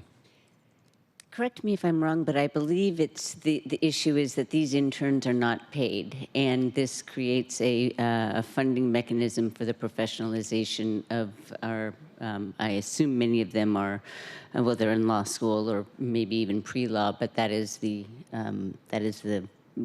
thrust of it, that we should be paying people that are doing work for the city. I believe that's correct. Yes, Council President. Thank you, Council President. Any further questions? Nope. Seeing none, Councilmember Saka. Thank you, Mr. Chair. Well, just for crystal clarity, the intent of this program is to provide $175,000 in direct assistance to provide payment to the law students in connection with their services to help prosecute these cases. Is that correct? That's correct. Okay. Thank you, and I want to thank Councilmember Kettle for bringing this forward. I, as a law student in San Francisco, actually helped prosecute similar cases in the criminal division in the misdemeanor unit for the Northern District of California, the U.S. Attorney's Office, and I wasn't paid, cheap federal government, but we as a city need to do more to pay our law students here. So thank you. Thank you, Councilmember Rivera. Thank you. I want to say I, too, was a law student intern in the way back machine, and I worked for free, but law students, it's really hard when you're providing your services for free, and either in a stipend or a small amount of money goes a long way when you're a student. So thank you. Thank you. Thank you. Director Noble, I see you have your hand, and then Councilmember Kettle has last word. Just an overarching comment about this one and actually the next one. We're working with the executive and particularly the law department to research some legal issues about the use of this fund. So I think the intent would be to move forward, but it may be that after the budget is resolved, we might put this funding into Finance General, as described before, as a place to store money while we work out some details, both on the funding source and then also about whether these are appropriate uses. The state restricts the uses of these revenues, which is one of the reasons we have them in their own separate fund. On the face of it, it seems okay, but it might not be. So just to give you some background on the sort of the technical side that we are simultaneously working. Thank you. Councilmember Kettle, last word. Thank you, Chair. And actually, my JD colleagues, JD earned colleagues, kind of answered it. This is those that have means can do this kind of experience, get something for the resume, get that experience that they can speak to. Those without means don't do this, and there's some that are on the bubble. And to my colleague's point, you know, if they're making the effort to support the city and its mission to, like I was saying, to ensure that we have a functional criminal justice system, the stipend, and in a lot of ways, is the least that we could do. So I just thank them for their work. By the way, thank you for your work for the city, because this is not brand new, this is ongoing. So thank you to those that assist the city attorney's office in carrying out this, and those also with the Seattle Municipal Court. So thank you, Chair. Thank you, Councilmember Kettle. Colleagues, if you would like to co-sponsor Law 181, please raise your hand now. Co-sponsors on Law 181, I see Councilmember Rivera and Saka. Councilmembers Rivera and Saka. Thank you. We will move on to the next item, Seattle Municipal Court 10A1. SMC 10 would increase the Seattle Municipal Court budget in 2026 by $500,000 from the same automated traffic camera safety enforcement fund and add 3.0 full-time equivalent employees for expanded traffic camera enforcement workload. This is sponsored by the Budget Chair and co-sponsored by Councilmembers Saka and Kettle. Thank you. As sponsor of the amendment, I will address it that we just had the full discussion of more automated cameras will require more assistance from the law department in moving these cases forward if they are contested. Similarly, within the court system, they will need additional funding to address what we believe will be an increase in automated camera tickets. All of this said, and I didn't say this on the last one, but it applies to both, is that we are still working through the finer details with the third-party vendor in when can we deploy these cameras. I know Councilmember Saka and I wanted them a year ago, and we are still working through that. So this is the funding that is required for this one and the previous one for a year. We are working to understand if that third-party vendor is slower. Do we just hold these dollars and that becomes underspend, or do we hold a smaller or fewer dollars? Those are the questions that we will be answering this week. Colleagues, question, discussion. Seeing no further questions or discussion on the topic, please raise your hand if you would like to co-sponsor SMC 10A1. Seeing no additional co-sponsors, we will move on to the next item.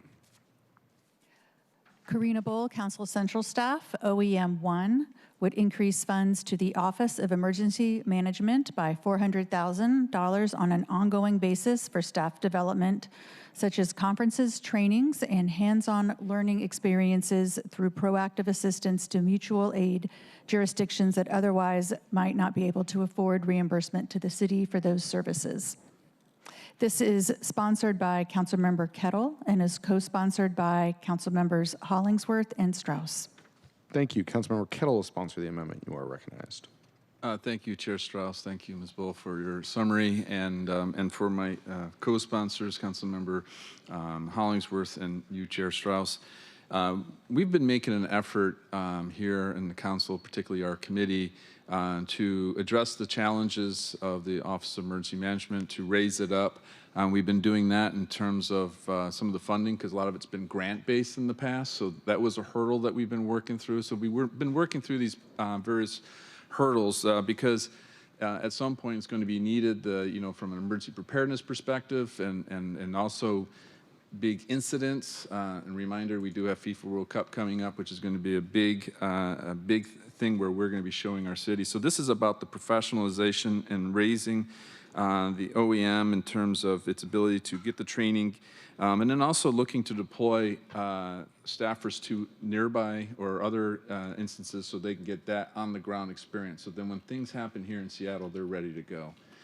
So this is, again, about emergency preparedness and raising the Office of Emergency Management so it can be ready when we need it to be ready. So thank you, Chair Strauss. Thank you, Councilmember Kettle. Colleagues, questions, discussion?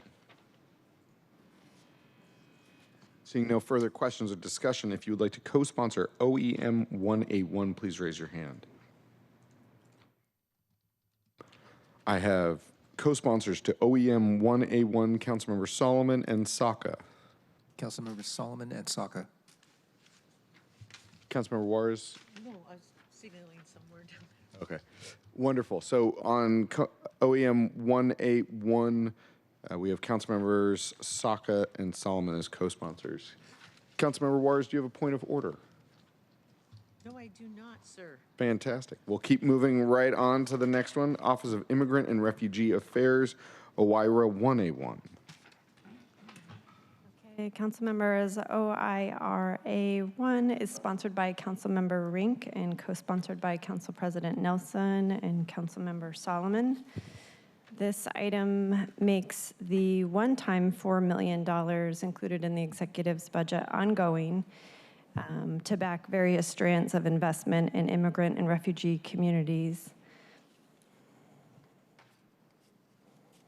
Thank you. Sorry. Councilmember Rink is sponsor of the amendment. You are recognized. Thank you, Chair. Colleagues, the years ahead, as demonstrated by the actions of the Trump regime, will continue to become harder and harder for our immigrant and refugee communities. Consistent funding allows for OIRA and all of the organizations that receive funding through them to build capacity and sustain their services. Legal cases and the benefits of programs like workforce development and English language learning classes can take years, and we need to signal to our neighbors that we are here to support them in the long term, not just once. As a welcoming city, investing in our values means that we continue to protect immigrant rights through our budget and making it ongoing signals to our community that we are going to support them for the long term. And I want to thank Council President Nelson and Councilmember Solomon for their co-sponsorship as our immigrant and refugee communities continue to experience fear and anxiety through this federal regime. Thank you. Thank you, Councilmember Rink. Colleagues, questions, discussion. I see Councilmember Juarez and Rivera. Councilmember Juarez. Thank you, Mr. Chair. I just was trying to signal to, which unsuccessfully, to Councilmember Rink that I would like to co-sponsor. So that's what I was trying to signal. So thank you. Copy that. Thank you. Councilmember Rivera, you are recognized. Thank you, Chair. Just confirming, Central staff, that this money's in the budget for 2026, so to complete this biennium, and then for 2027, we will have to see then. But I was trying to clarify a point that this is funded from the roughly 27, almost $28 million, something like that, that was dedicated for federal backfill. All the items that were funded for federal backfill in the 26 budget were labeled by the executive one time, and that was to signal that they didn't necessarily know what the priorities for federal backfill would be in 2027. In doing this, in my mind, what you are signaling is of that 27 million, which is in theory available in 27. I say in theory because of the projected deficit, but to the extent that it's available in 27, what you're doing is saying, well, 4 million of that is going to be for this, and it's going to be for this on an ongoing basis. So there's the B&O money, assuming voter support, would be what would back this in 27 and beyond. That is, I believe, the intent. Chair, can I have? Councilmember Rivera. So, but my understanding is that in 2027, we have a really big deficit that we'll have to deal with. So how does... That deficit, part of that, yeah. Oh, Director sorry, Noble, Chair. not yours. Sorry. Director Noble, you are Part of that recognized. deficit is an assumption that that $27 million in federal backfill spending continues. So this doesn't increase the deficit. It simply says of the 27 million that is dedicated for federal backfill, which again I've already highlighted may or may not in some abstraction be available because of the deficit, but of that money, 4 million would be, you're committing in that 4 million of the 27 money for federal backfill would be for this. And I would add a further comment, which is given that the measure is before the voters, I think that places the funding for federal backfill at a slightly different stead than the rest of the general fund, because it will have been arguably the will of the people. But that is for your interpretation. Thank you, Director Noble. Councilmember Rivera, any other questions on this one? I do. I'm sorry, Chair Ben. I don't think I understood what you just said. So are you saying that the money, the backfill money, will be available regardless of whether there's a deficit? I think there's a very strong argument. Sorry, Chair. Director Noble, thank you. I just made, I think, a very strong argument to that point, because the measure before the voters references that part of its intent and purpose is to backfill for federal actions or inactions. I do not know that that is a legal requirement, and I'm not offering you that. But But again, the voters will have, if they, again, next week, if they approve it, will have approved it under that understanding. Councilmember Rivera. And one last question, and regardless of what we do now with this, even if this makes it in for the biennium, we'll get a whole budget and the executive will decide what to send down, and then we will have to figure out. It is a mantra at my end of the hall, if not at yours, that 5 votes makes policy, and that would be true in 2027 as well. So, okay, thank you. Thank you, Chair. Thank you. Colleagues, other questions, discussions? Questions, discussions on this item? Seeing no additional questions or discussion, if you would like to co-sponsor OIRA 1A1, please raise your hand. We have Councilmembers Rivera, Saka, Hollingsworth co-sponsoring OIRA 1A1. Councilmembers Rivera, Saka, and Hollingsworth. Thank you. Councilmember Rink, you are recognized. Yes, just recognize, I know Councilmember Juarez also spoke at the beginning about her desire to co-sponsor this. I wanted to make sure that was reflected for the record. Thank you, thank you. Sorry, Councilmember Juarez, you went out of order. So we have, if you could read those names back, Cal, for OIRA 1A1. We have added council members Rivera, Saka, Hollingsworth, and Juarez. Thank you. We'll now move on to the next item, OLS 1A1. OLS 1A is sponsored by Council President Nelson and co-sponsored by Council Members Solomon and Rink. This item would increase the Office of Labor Standards budget by $190,000 for immigrant and small business outreach and support within one of OLS's programs, the Business Outreach and Education Fund. Thank you. Council President Nelson, you are recognized. So this funding will be essential to maintaining existing programming that the Somali Independent Business Alliance, or SIBA, already does in South Seattle. They're located in both District 1 and 2 and have a focus on business outreach through economic empowerment, digital literacy, employment support, and family wellness. SIBA has been providing technical assistance, small business support, and community services at Flourish Apartments by Bellwether Housing, which serves businesses well beyond Rainier Beach. Many residents are navigating complex challenges, language barriers, digital access gaps, job insecurity, and lack of access to business compliance support. By equipping our team with the staff tools and space needed to operate more consistently, SIBA can ensure businesses and residents remain compliant, connected, and competitive. This means helping small business owners avoid missed opportunities due to outdated paperwork or expired licenses, and supporting residents to become job-ready, digitally literate, and economically resilient. This work has been funded by OLS in past because the best way to protect Seattle's workers is to ensure that businesses know the rules. SIBA is such a valuable resource to OLS because their deep community connections, especially with immigrant business owners, and this funding benefits workers and businesses across South Seattle and the whole city. So let me put this in different words. OLS contracts with organizations that ensure that the businesses that don't have a lot of access to city materials, perhaps don't speak English as a first language, are complying with our labor regulations. And SIBA has had a contract for a long time, but as the leader, whose name is Nafiso, as she has learned, she is often called upon to do much more than what she is already contracted to do. And she's an essential bridge between the city and the community, and that is why they are asking for more resources to be able to hire additional staff, because this is a very these are vulnerable communities, and as I've always said, the best way to ensure compliance with our labor regulations is to educate the businesses about what they're supposed to be doing for their workers. And I thank Councilmember Rink and Solomon for joining me in supporting this important organization, and I hope you can join me in this effort. Thank you, Council President Nelson. Colleagues, questions, comments, discussion? Seeing no further discussion on this item? If you would like to co-sponsor OLS 1A1, please raise your hand.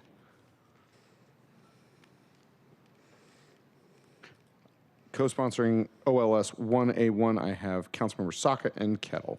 Councilmembers Saka and Kettle. Thank you. Moving on to Seattle Public Utilities, SPU 2A1. Thank you, Mr. Chair. Brian Goodnight, Council Central Staff. Council Budget Action SPU 2A1 would increase appropriations to SPU by $100,000 general fund. The funding is intended to support additional community cleanup events and activities through community partners, such as a Cleaner Alki in West Seattle, and is also intended to support the launch of a new strand of work, a pilot program for volunteer cleaning ambassadors. This item is sponsored by Councilmember Saka and co-sponsored by Councilmember Hollingsworth and Council President Nelson.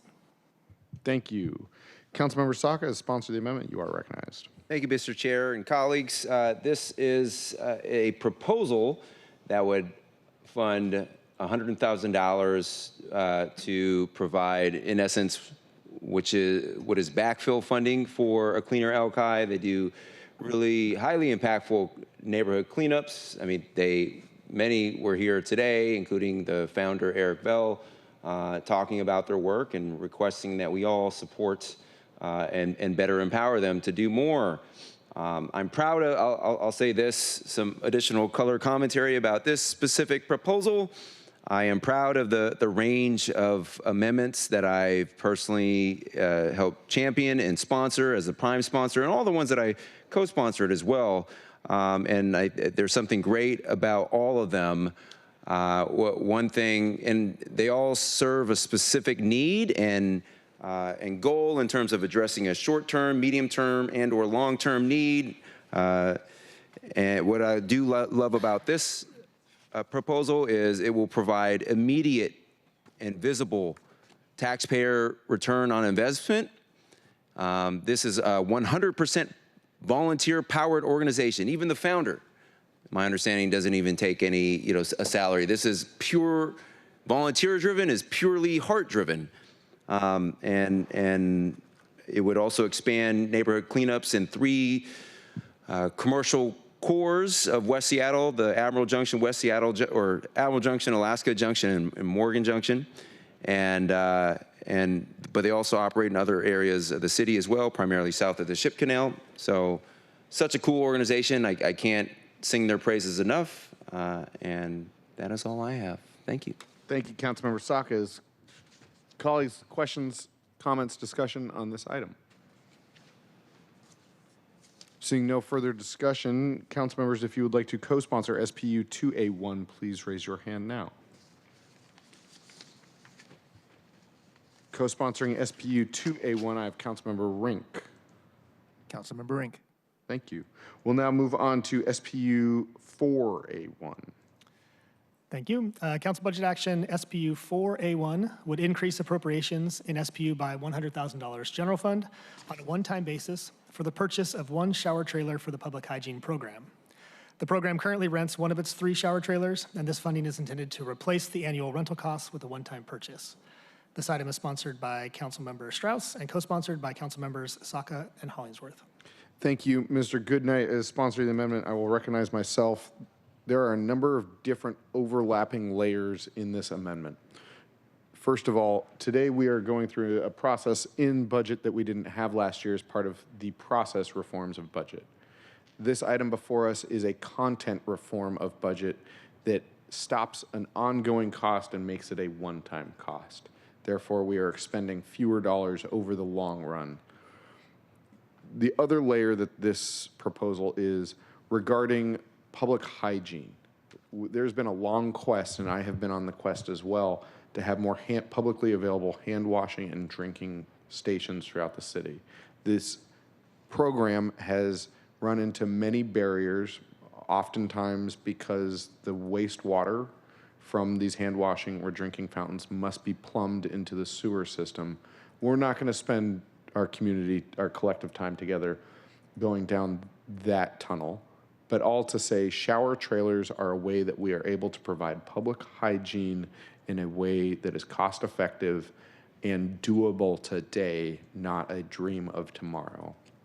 And that is why this proposal would stop the ongoing cost of rental fees and purchase the trailer for the Seattle Public Utilities. Colleagues, questions, comments, discussion? Council President Nelson. Yeah, I'm just curious, how much is the rental and how long would it take to recuperate 100,000? It is my understanding that the rental trailer is $74,000 a year. Central staff, would you like to confirm or deny? That is correct. Yep, the rental, the cost for the rental is about $6,200 a month, so it totals just over $74,000 per year. Council President, floor is still yours. Nope, that's what I wanted to know. Thanks. Thank you. So we would have about 15 to 16 months to recover these funds. Councilmember Rivera. Thank you, Chair. Just a question about the ongoing maintenance expected with the owning of it. Because right now when we rent it, the rental company does the maintenance. So what would we have to do maintenance-wise? Thank you, Councilmember Rivera. I'll call on Mr. Goodnight in just a second. All to say that this is a third trailer in a 3-trailer program that SPU runs. They already do the maintenance on the other 2 trailers that they already own. But Mr. Goodnight? Thank you. I don't have much to add to that. So it's correct that the program is already operating the trailer system, so I don't have specific costs for additional costs above what it would take per year. Yeah, there is staffing and maintenance that occurs for all 3 of the sites. That funding would stay the same because they're still operating the same 3 stationary trailers. And we wouldn't need additional staffing? Mr. Goodnight. No, I don't believe we would not, because we're just replacing the physical structure of a rental with the SPU-owned one. The other 2 are owned currently by SPU. Thank you. Rivera. Thank you. Fantastic. Thank you, colleagues. Other questions, discussion? Questions, discussion. If you would like to co-sponsor SPU 4A1, please add your name now. Adding co-sponsorship to SPU 4A1, I have Councilmember Solomon, Kettle, Rink, Rivera, Nelson, Saka. Councilmembers Solomon, Rivera, Rink, Nelson, Kettle. And Saka. Saka's already on. Saka, Councilmember Saka is already sponsored. Sorry. Councilmember Saka confusing me over here. Such a great idea. Wonderful. There we go. With that, we'll move on to the next item, SPU 10SA1. Thank you. SPU 10SA1 is a statement of legislative intent requesting SPU to provide a status report on its sea level rise adaptation work in the Duwamish Valley, including progress on planning and design efforts, engagement with community organizations, and future project plans and funding opportunities. This item is sponsored by Councilmember Saka and is co-sponsored by Councilmembers Hollingsworth and Rink. Thank you. Councilmember Saka has sponsored the amendment. You are recognized. Thank you, Mr. Chair. So sea level rise is something residents in our city have long been living with for years. It is already a reality for many, not just some distant, in the future, pie in the sky sort of potential. This slide requests that SPU provide a status report on its sea level rise adaptation work in the Duwamish Valley and other frontline communities. In the Duwamish Valley, of course, includes the neighborhoods of South Park and Georgetown.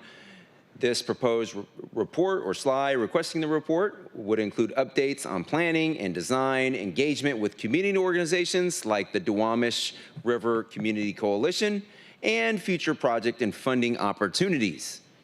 This terrific work by the city through the Duwamish Valley program continues via OSC and SPU and has taken on a new urgency after the 2022 King Tide flooding that inundated more than 40 homes and businesses and wreaked havoc on residents and business owners and workers in the South Park community.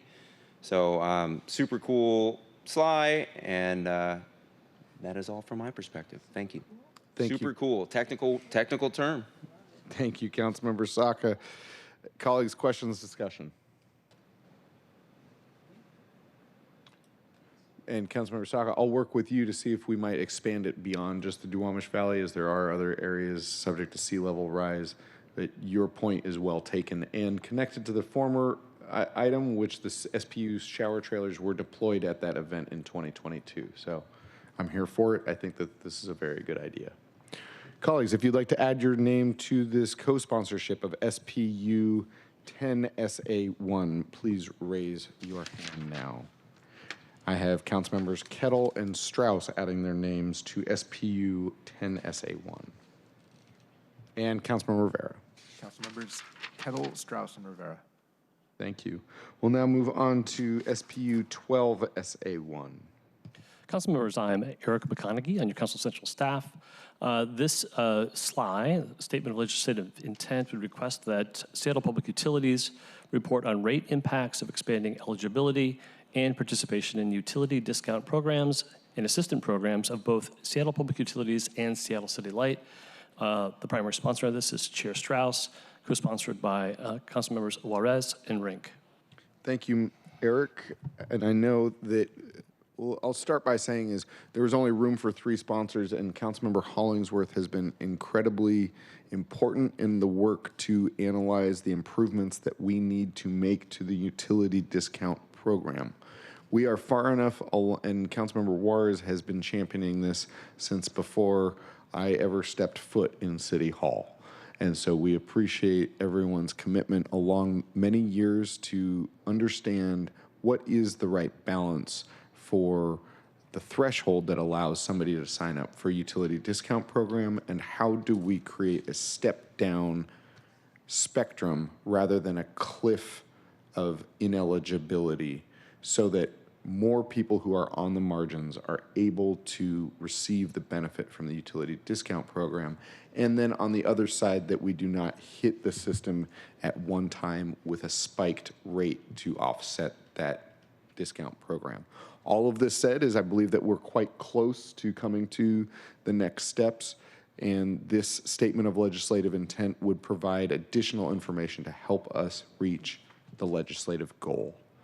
With that, colleagues, are there questions or is there discussion? I see Councilmember Kettle and Rivera.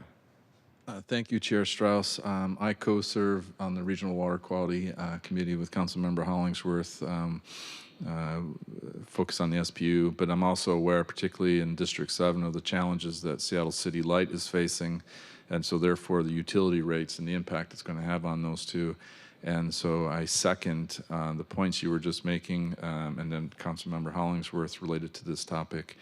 And I will be raising my hand also for co-sponsorship. Thank you. Thank you. Councilmember Rivera. Thank you, Chair. I sit on the Parks Committee that Councilmember Hollingsworth chairs, and I've talked a lot about the rate increases to the utilities. And this is really important. I have a lot of constituents who are living on fixed income. They're retired, and every time we have a utility rate, it really impacts them. So welcome the study, the getting more information about how we can help more folks, especially those living on fixed incomes across our city. Thank you. Thank you. And Mr. Goodnight, could you provide us just a brief explanation of the trade-offs? I spoke about it at a high level, but we increase the number of participants in the utility discount program, and how does that impact rates? If it's okay with the chair, I'd give my colleague Eric a chance to speak first. He's the one who has researched it, but I'm happy to chime in after he's done. Fantastic. Yeah, so the utility discount program, the money that is not spent in bills from folks who are eligible there is taken up by the ratepayers across the rest of the utilities. Speaking in general, so it's sort of that straightforward. What I will say is that it is a part of the calculation. I'll speak for Seattle City Light because I staff them more than Seattle Public Utilities. They'll be before council next year. Every 2 years they come and they update their strategic plan, and they look at the rate path for the next 6 years, and then they set rates with you all. They propose them, and you look at them for the next 2 years. So this will be part of active discussion next year, and I think the intent, Chair Strauss, is that this study would lead into those discussions when a lot of the numbers would be before you. Thank you, Mr. McConaughey. I think that totally takes care of all the questions here. Councilmember Rivera, you have an additional question. Thank you. So this won't be backward looking we just passed increase Seattle Public Utilities rates.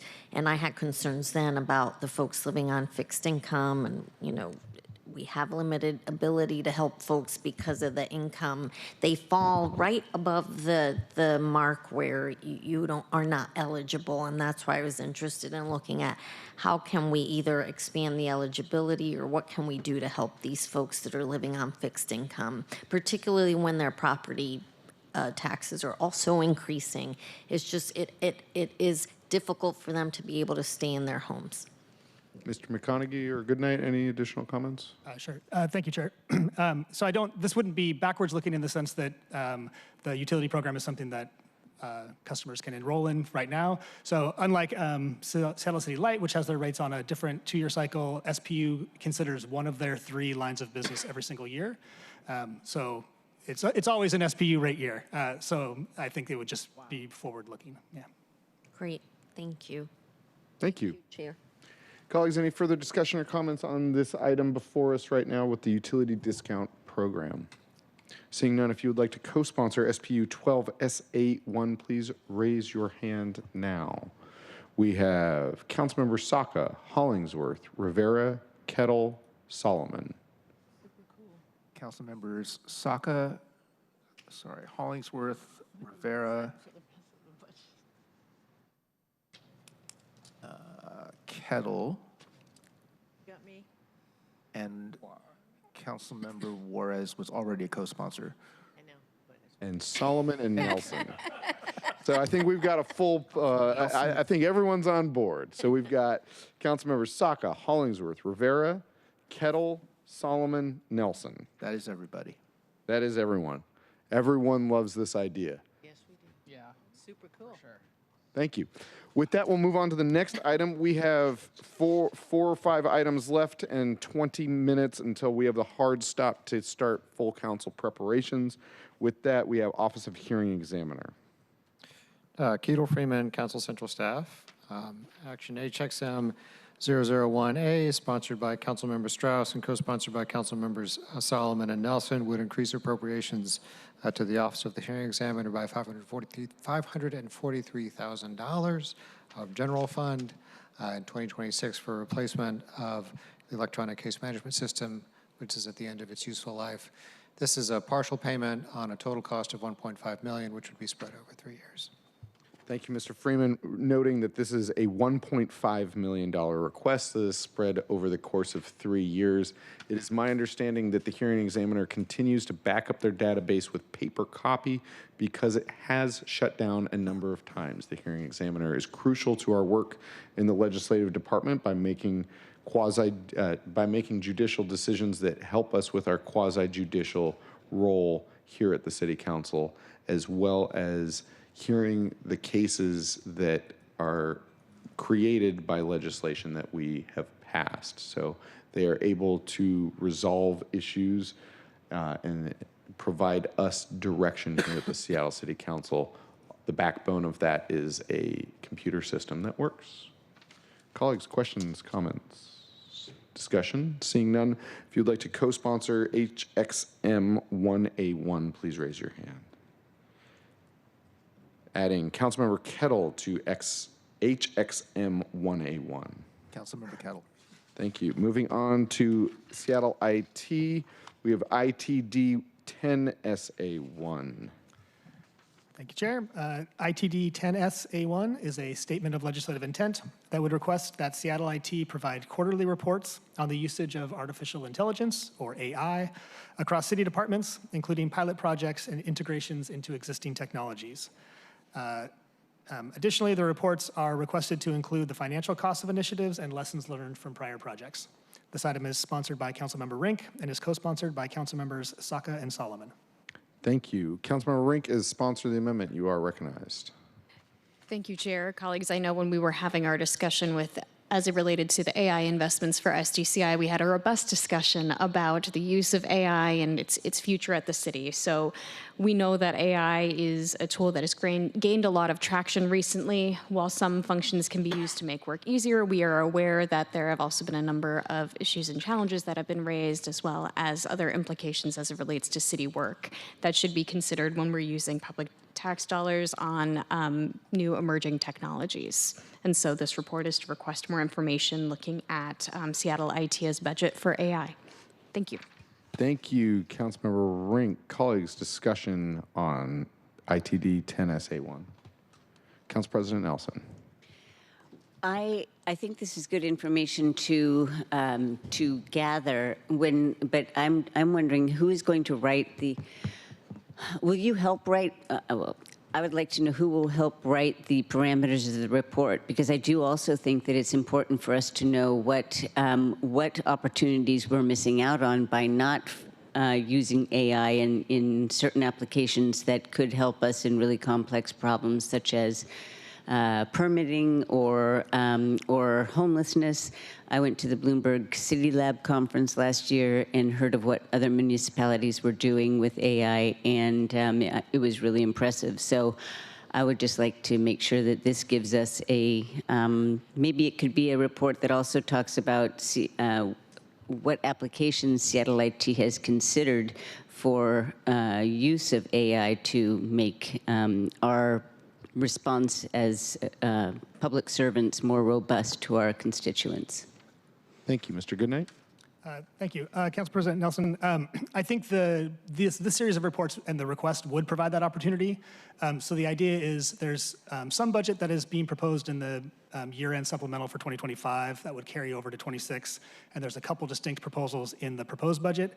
And some of that funding is used for pilot projects. So it's departments are making requests to Seattle IT and to, there's a sub-cabinet for the mayor's office, to pilot things and see how they're working. So I think this would provide that opportunity to say, for Seattle IT to report on how have they been spending funding, what other opportunities might exist, and what they would be pursuing in the future. So hopefully we've written it in a way that it would allow that. Additionally, I'll just say that the way the SLI is currently drafted, it either asks for written reports or for presentations at committee. Oftentimes, presentations at committee allow the council to have this back and forth and kind of evolve the request throughout the year. Thank you. Council President? Yeah, I don't know if this is the right place. I almost did a proviso requiring it. I think that there's $700,000 in the budget for the acquisition of some AI program or whatever. I almost provisoed some money for, or tried to ensure that that was an RFP, but then I decided not to get into the weeds on that. But I do also think it's important to understand what platforms are good for government work, you know, because they're diversifying every day. So thanks. Thank you. Any response from the table?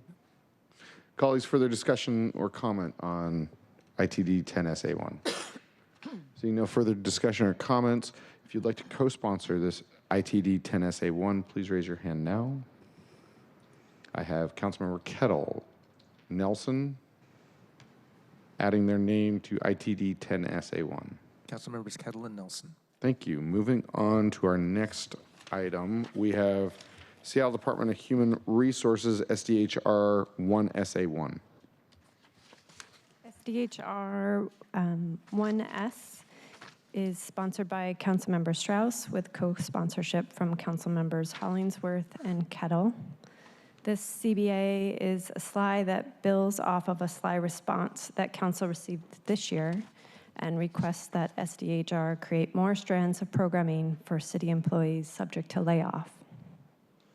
Thank you. As sponsor of the amendment, I will recognize myself to say this builds upon a SLI from last year when staff were laid off due to a reduction in the core staffing reserves for SDCI, and staff from a few other departments were facing layoffs.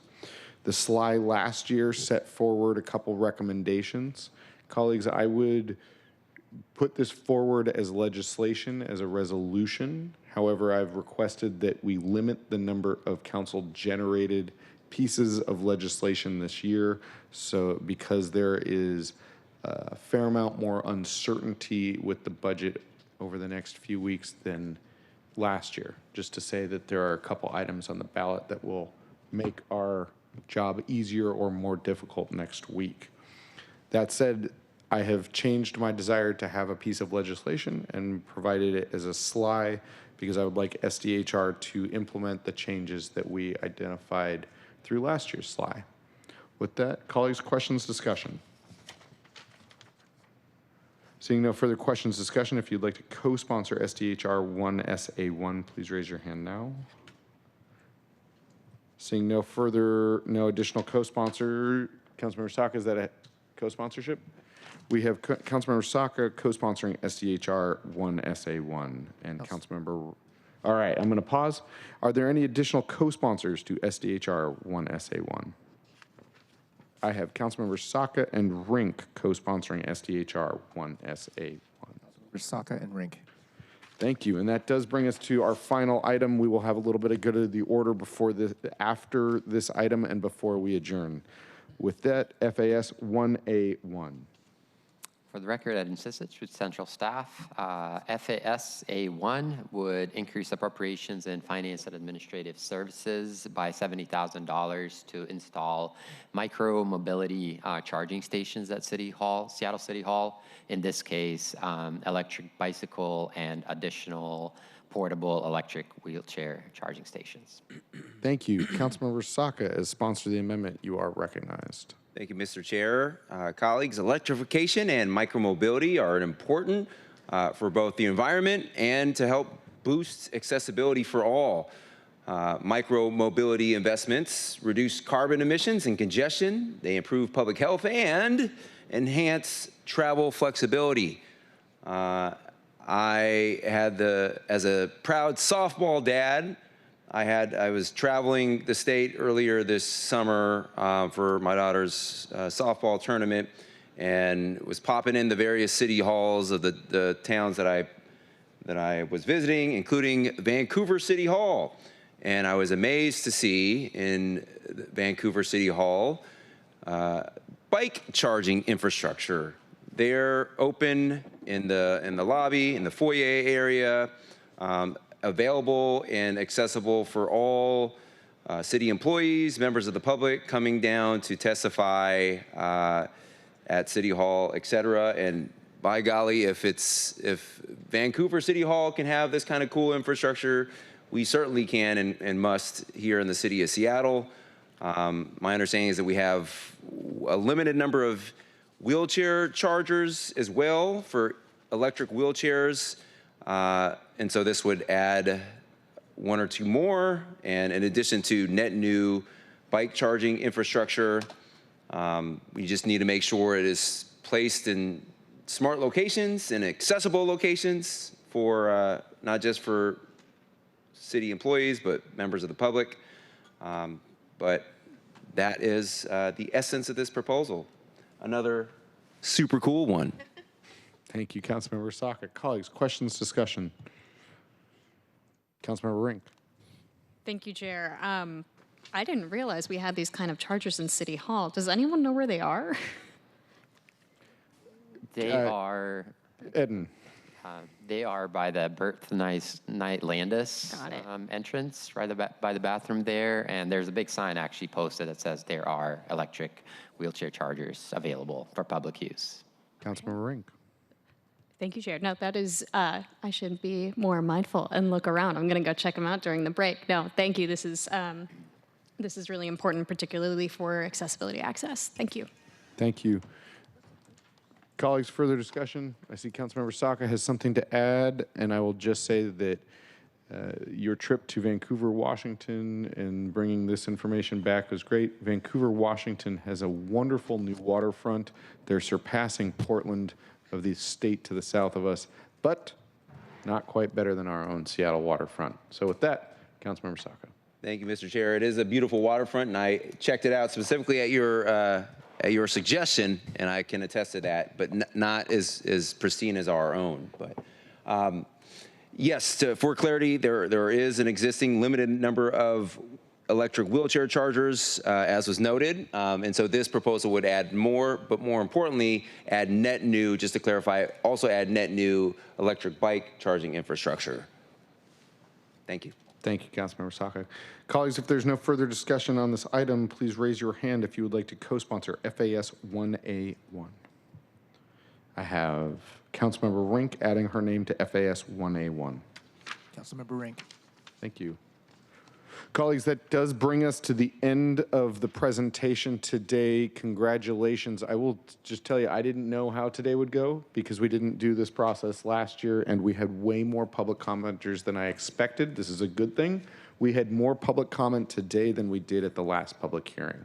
So these are good things. I did misspeak this morning. We do not have public comment next Wednesday because we have a public hearing the following next Thursday.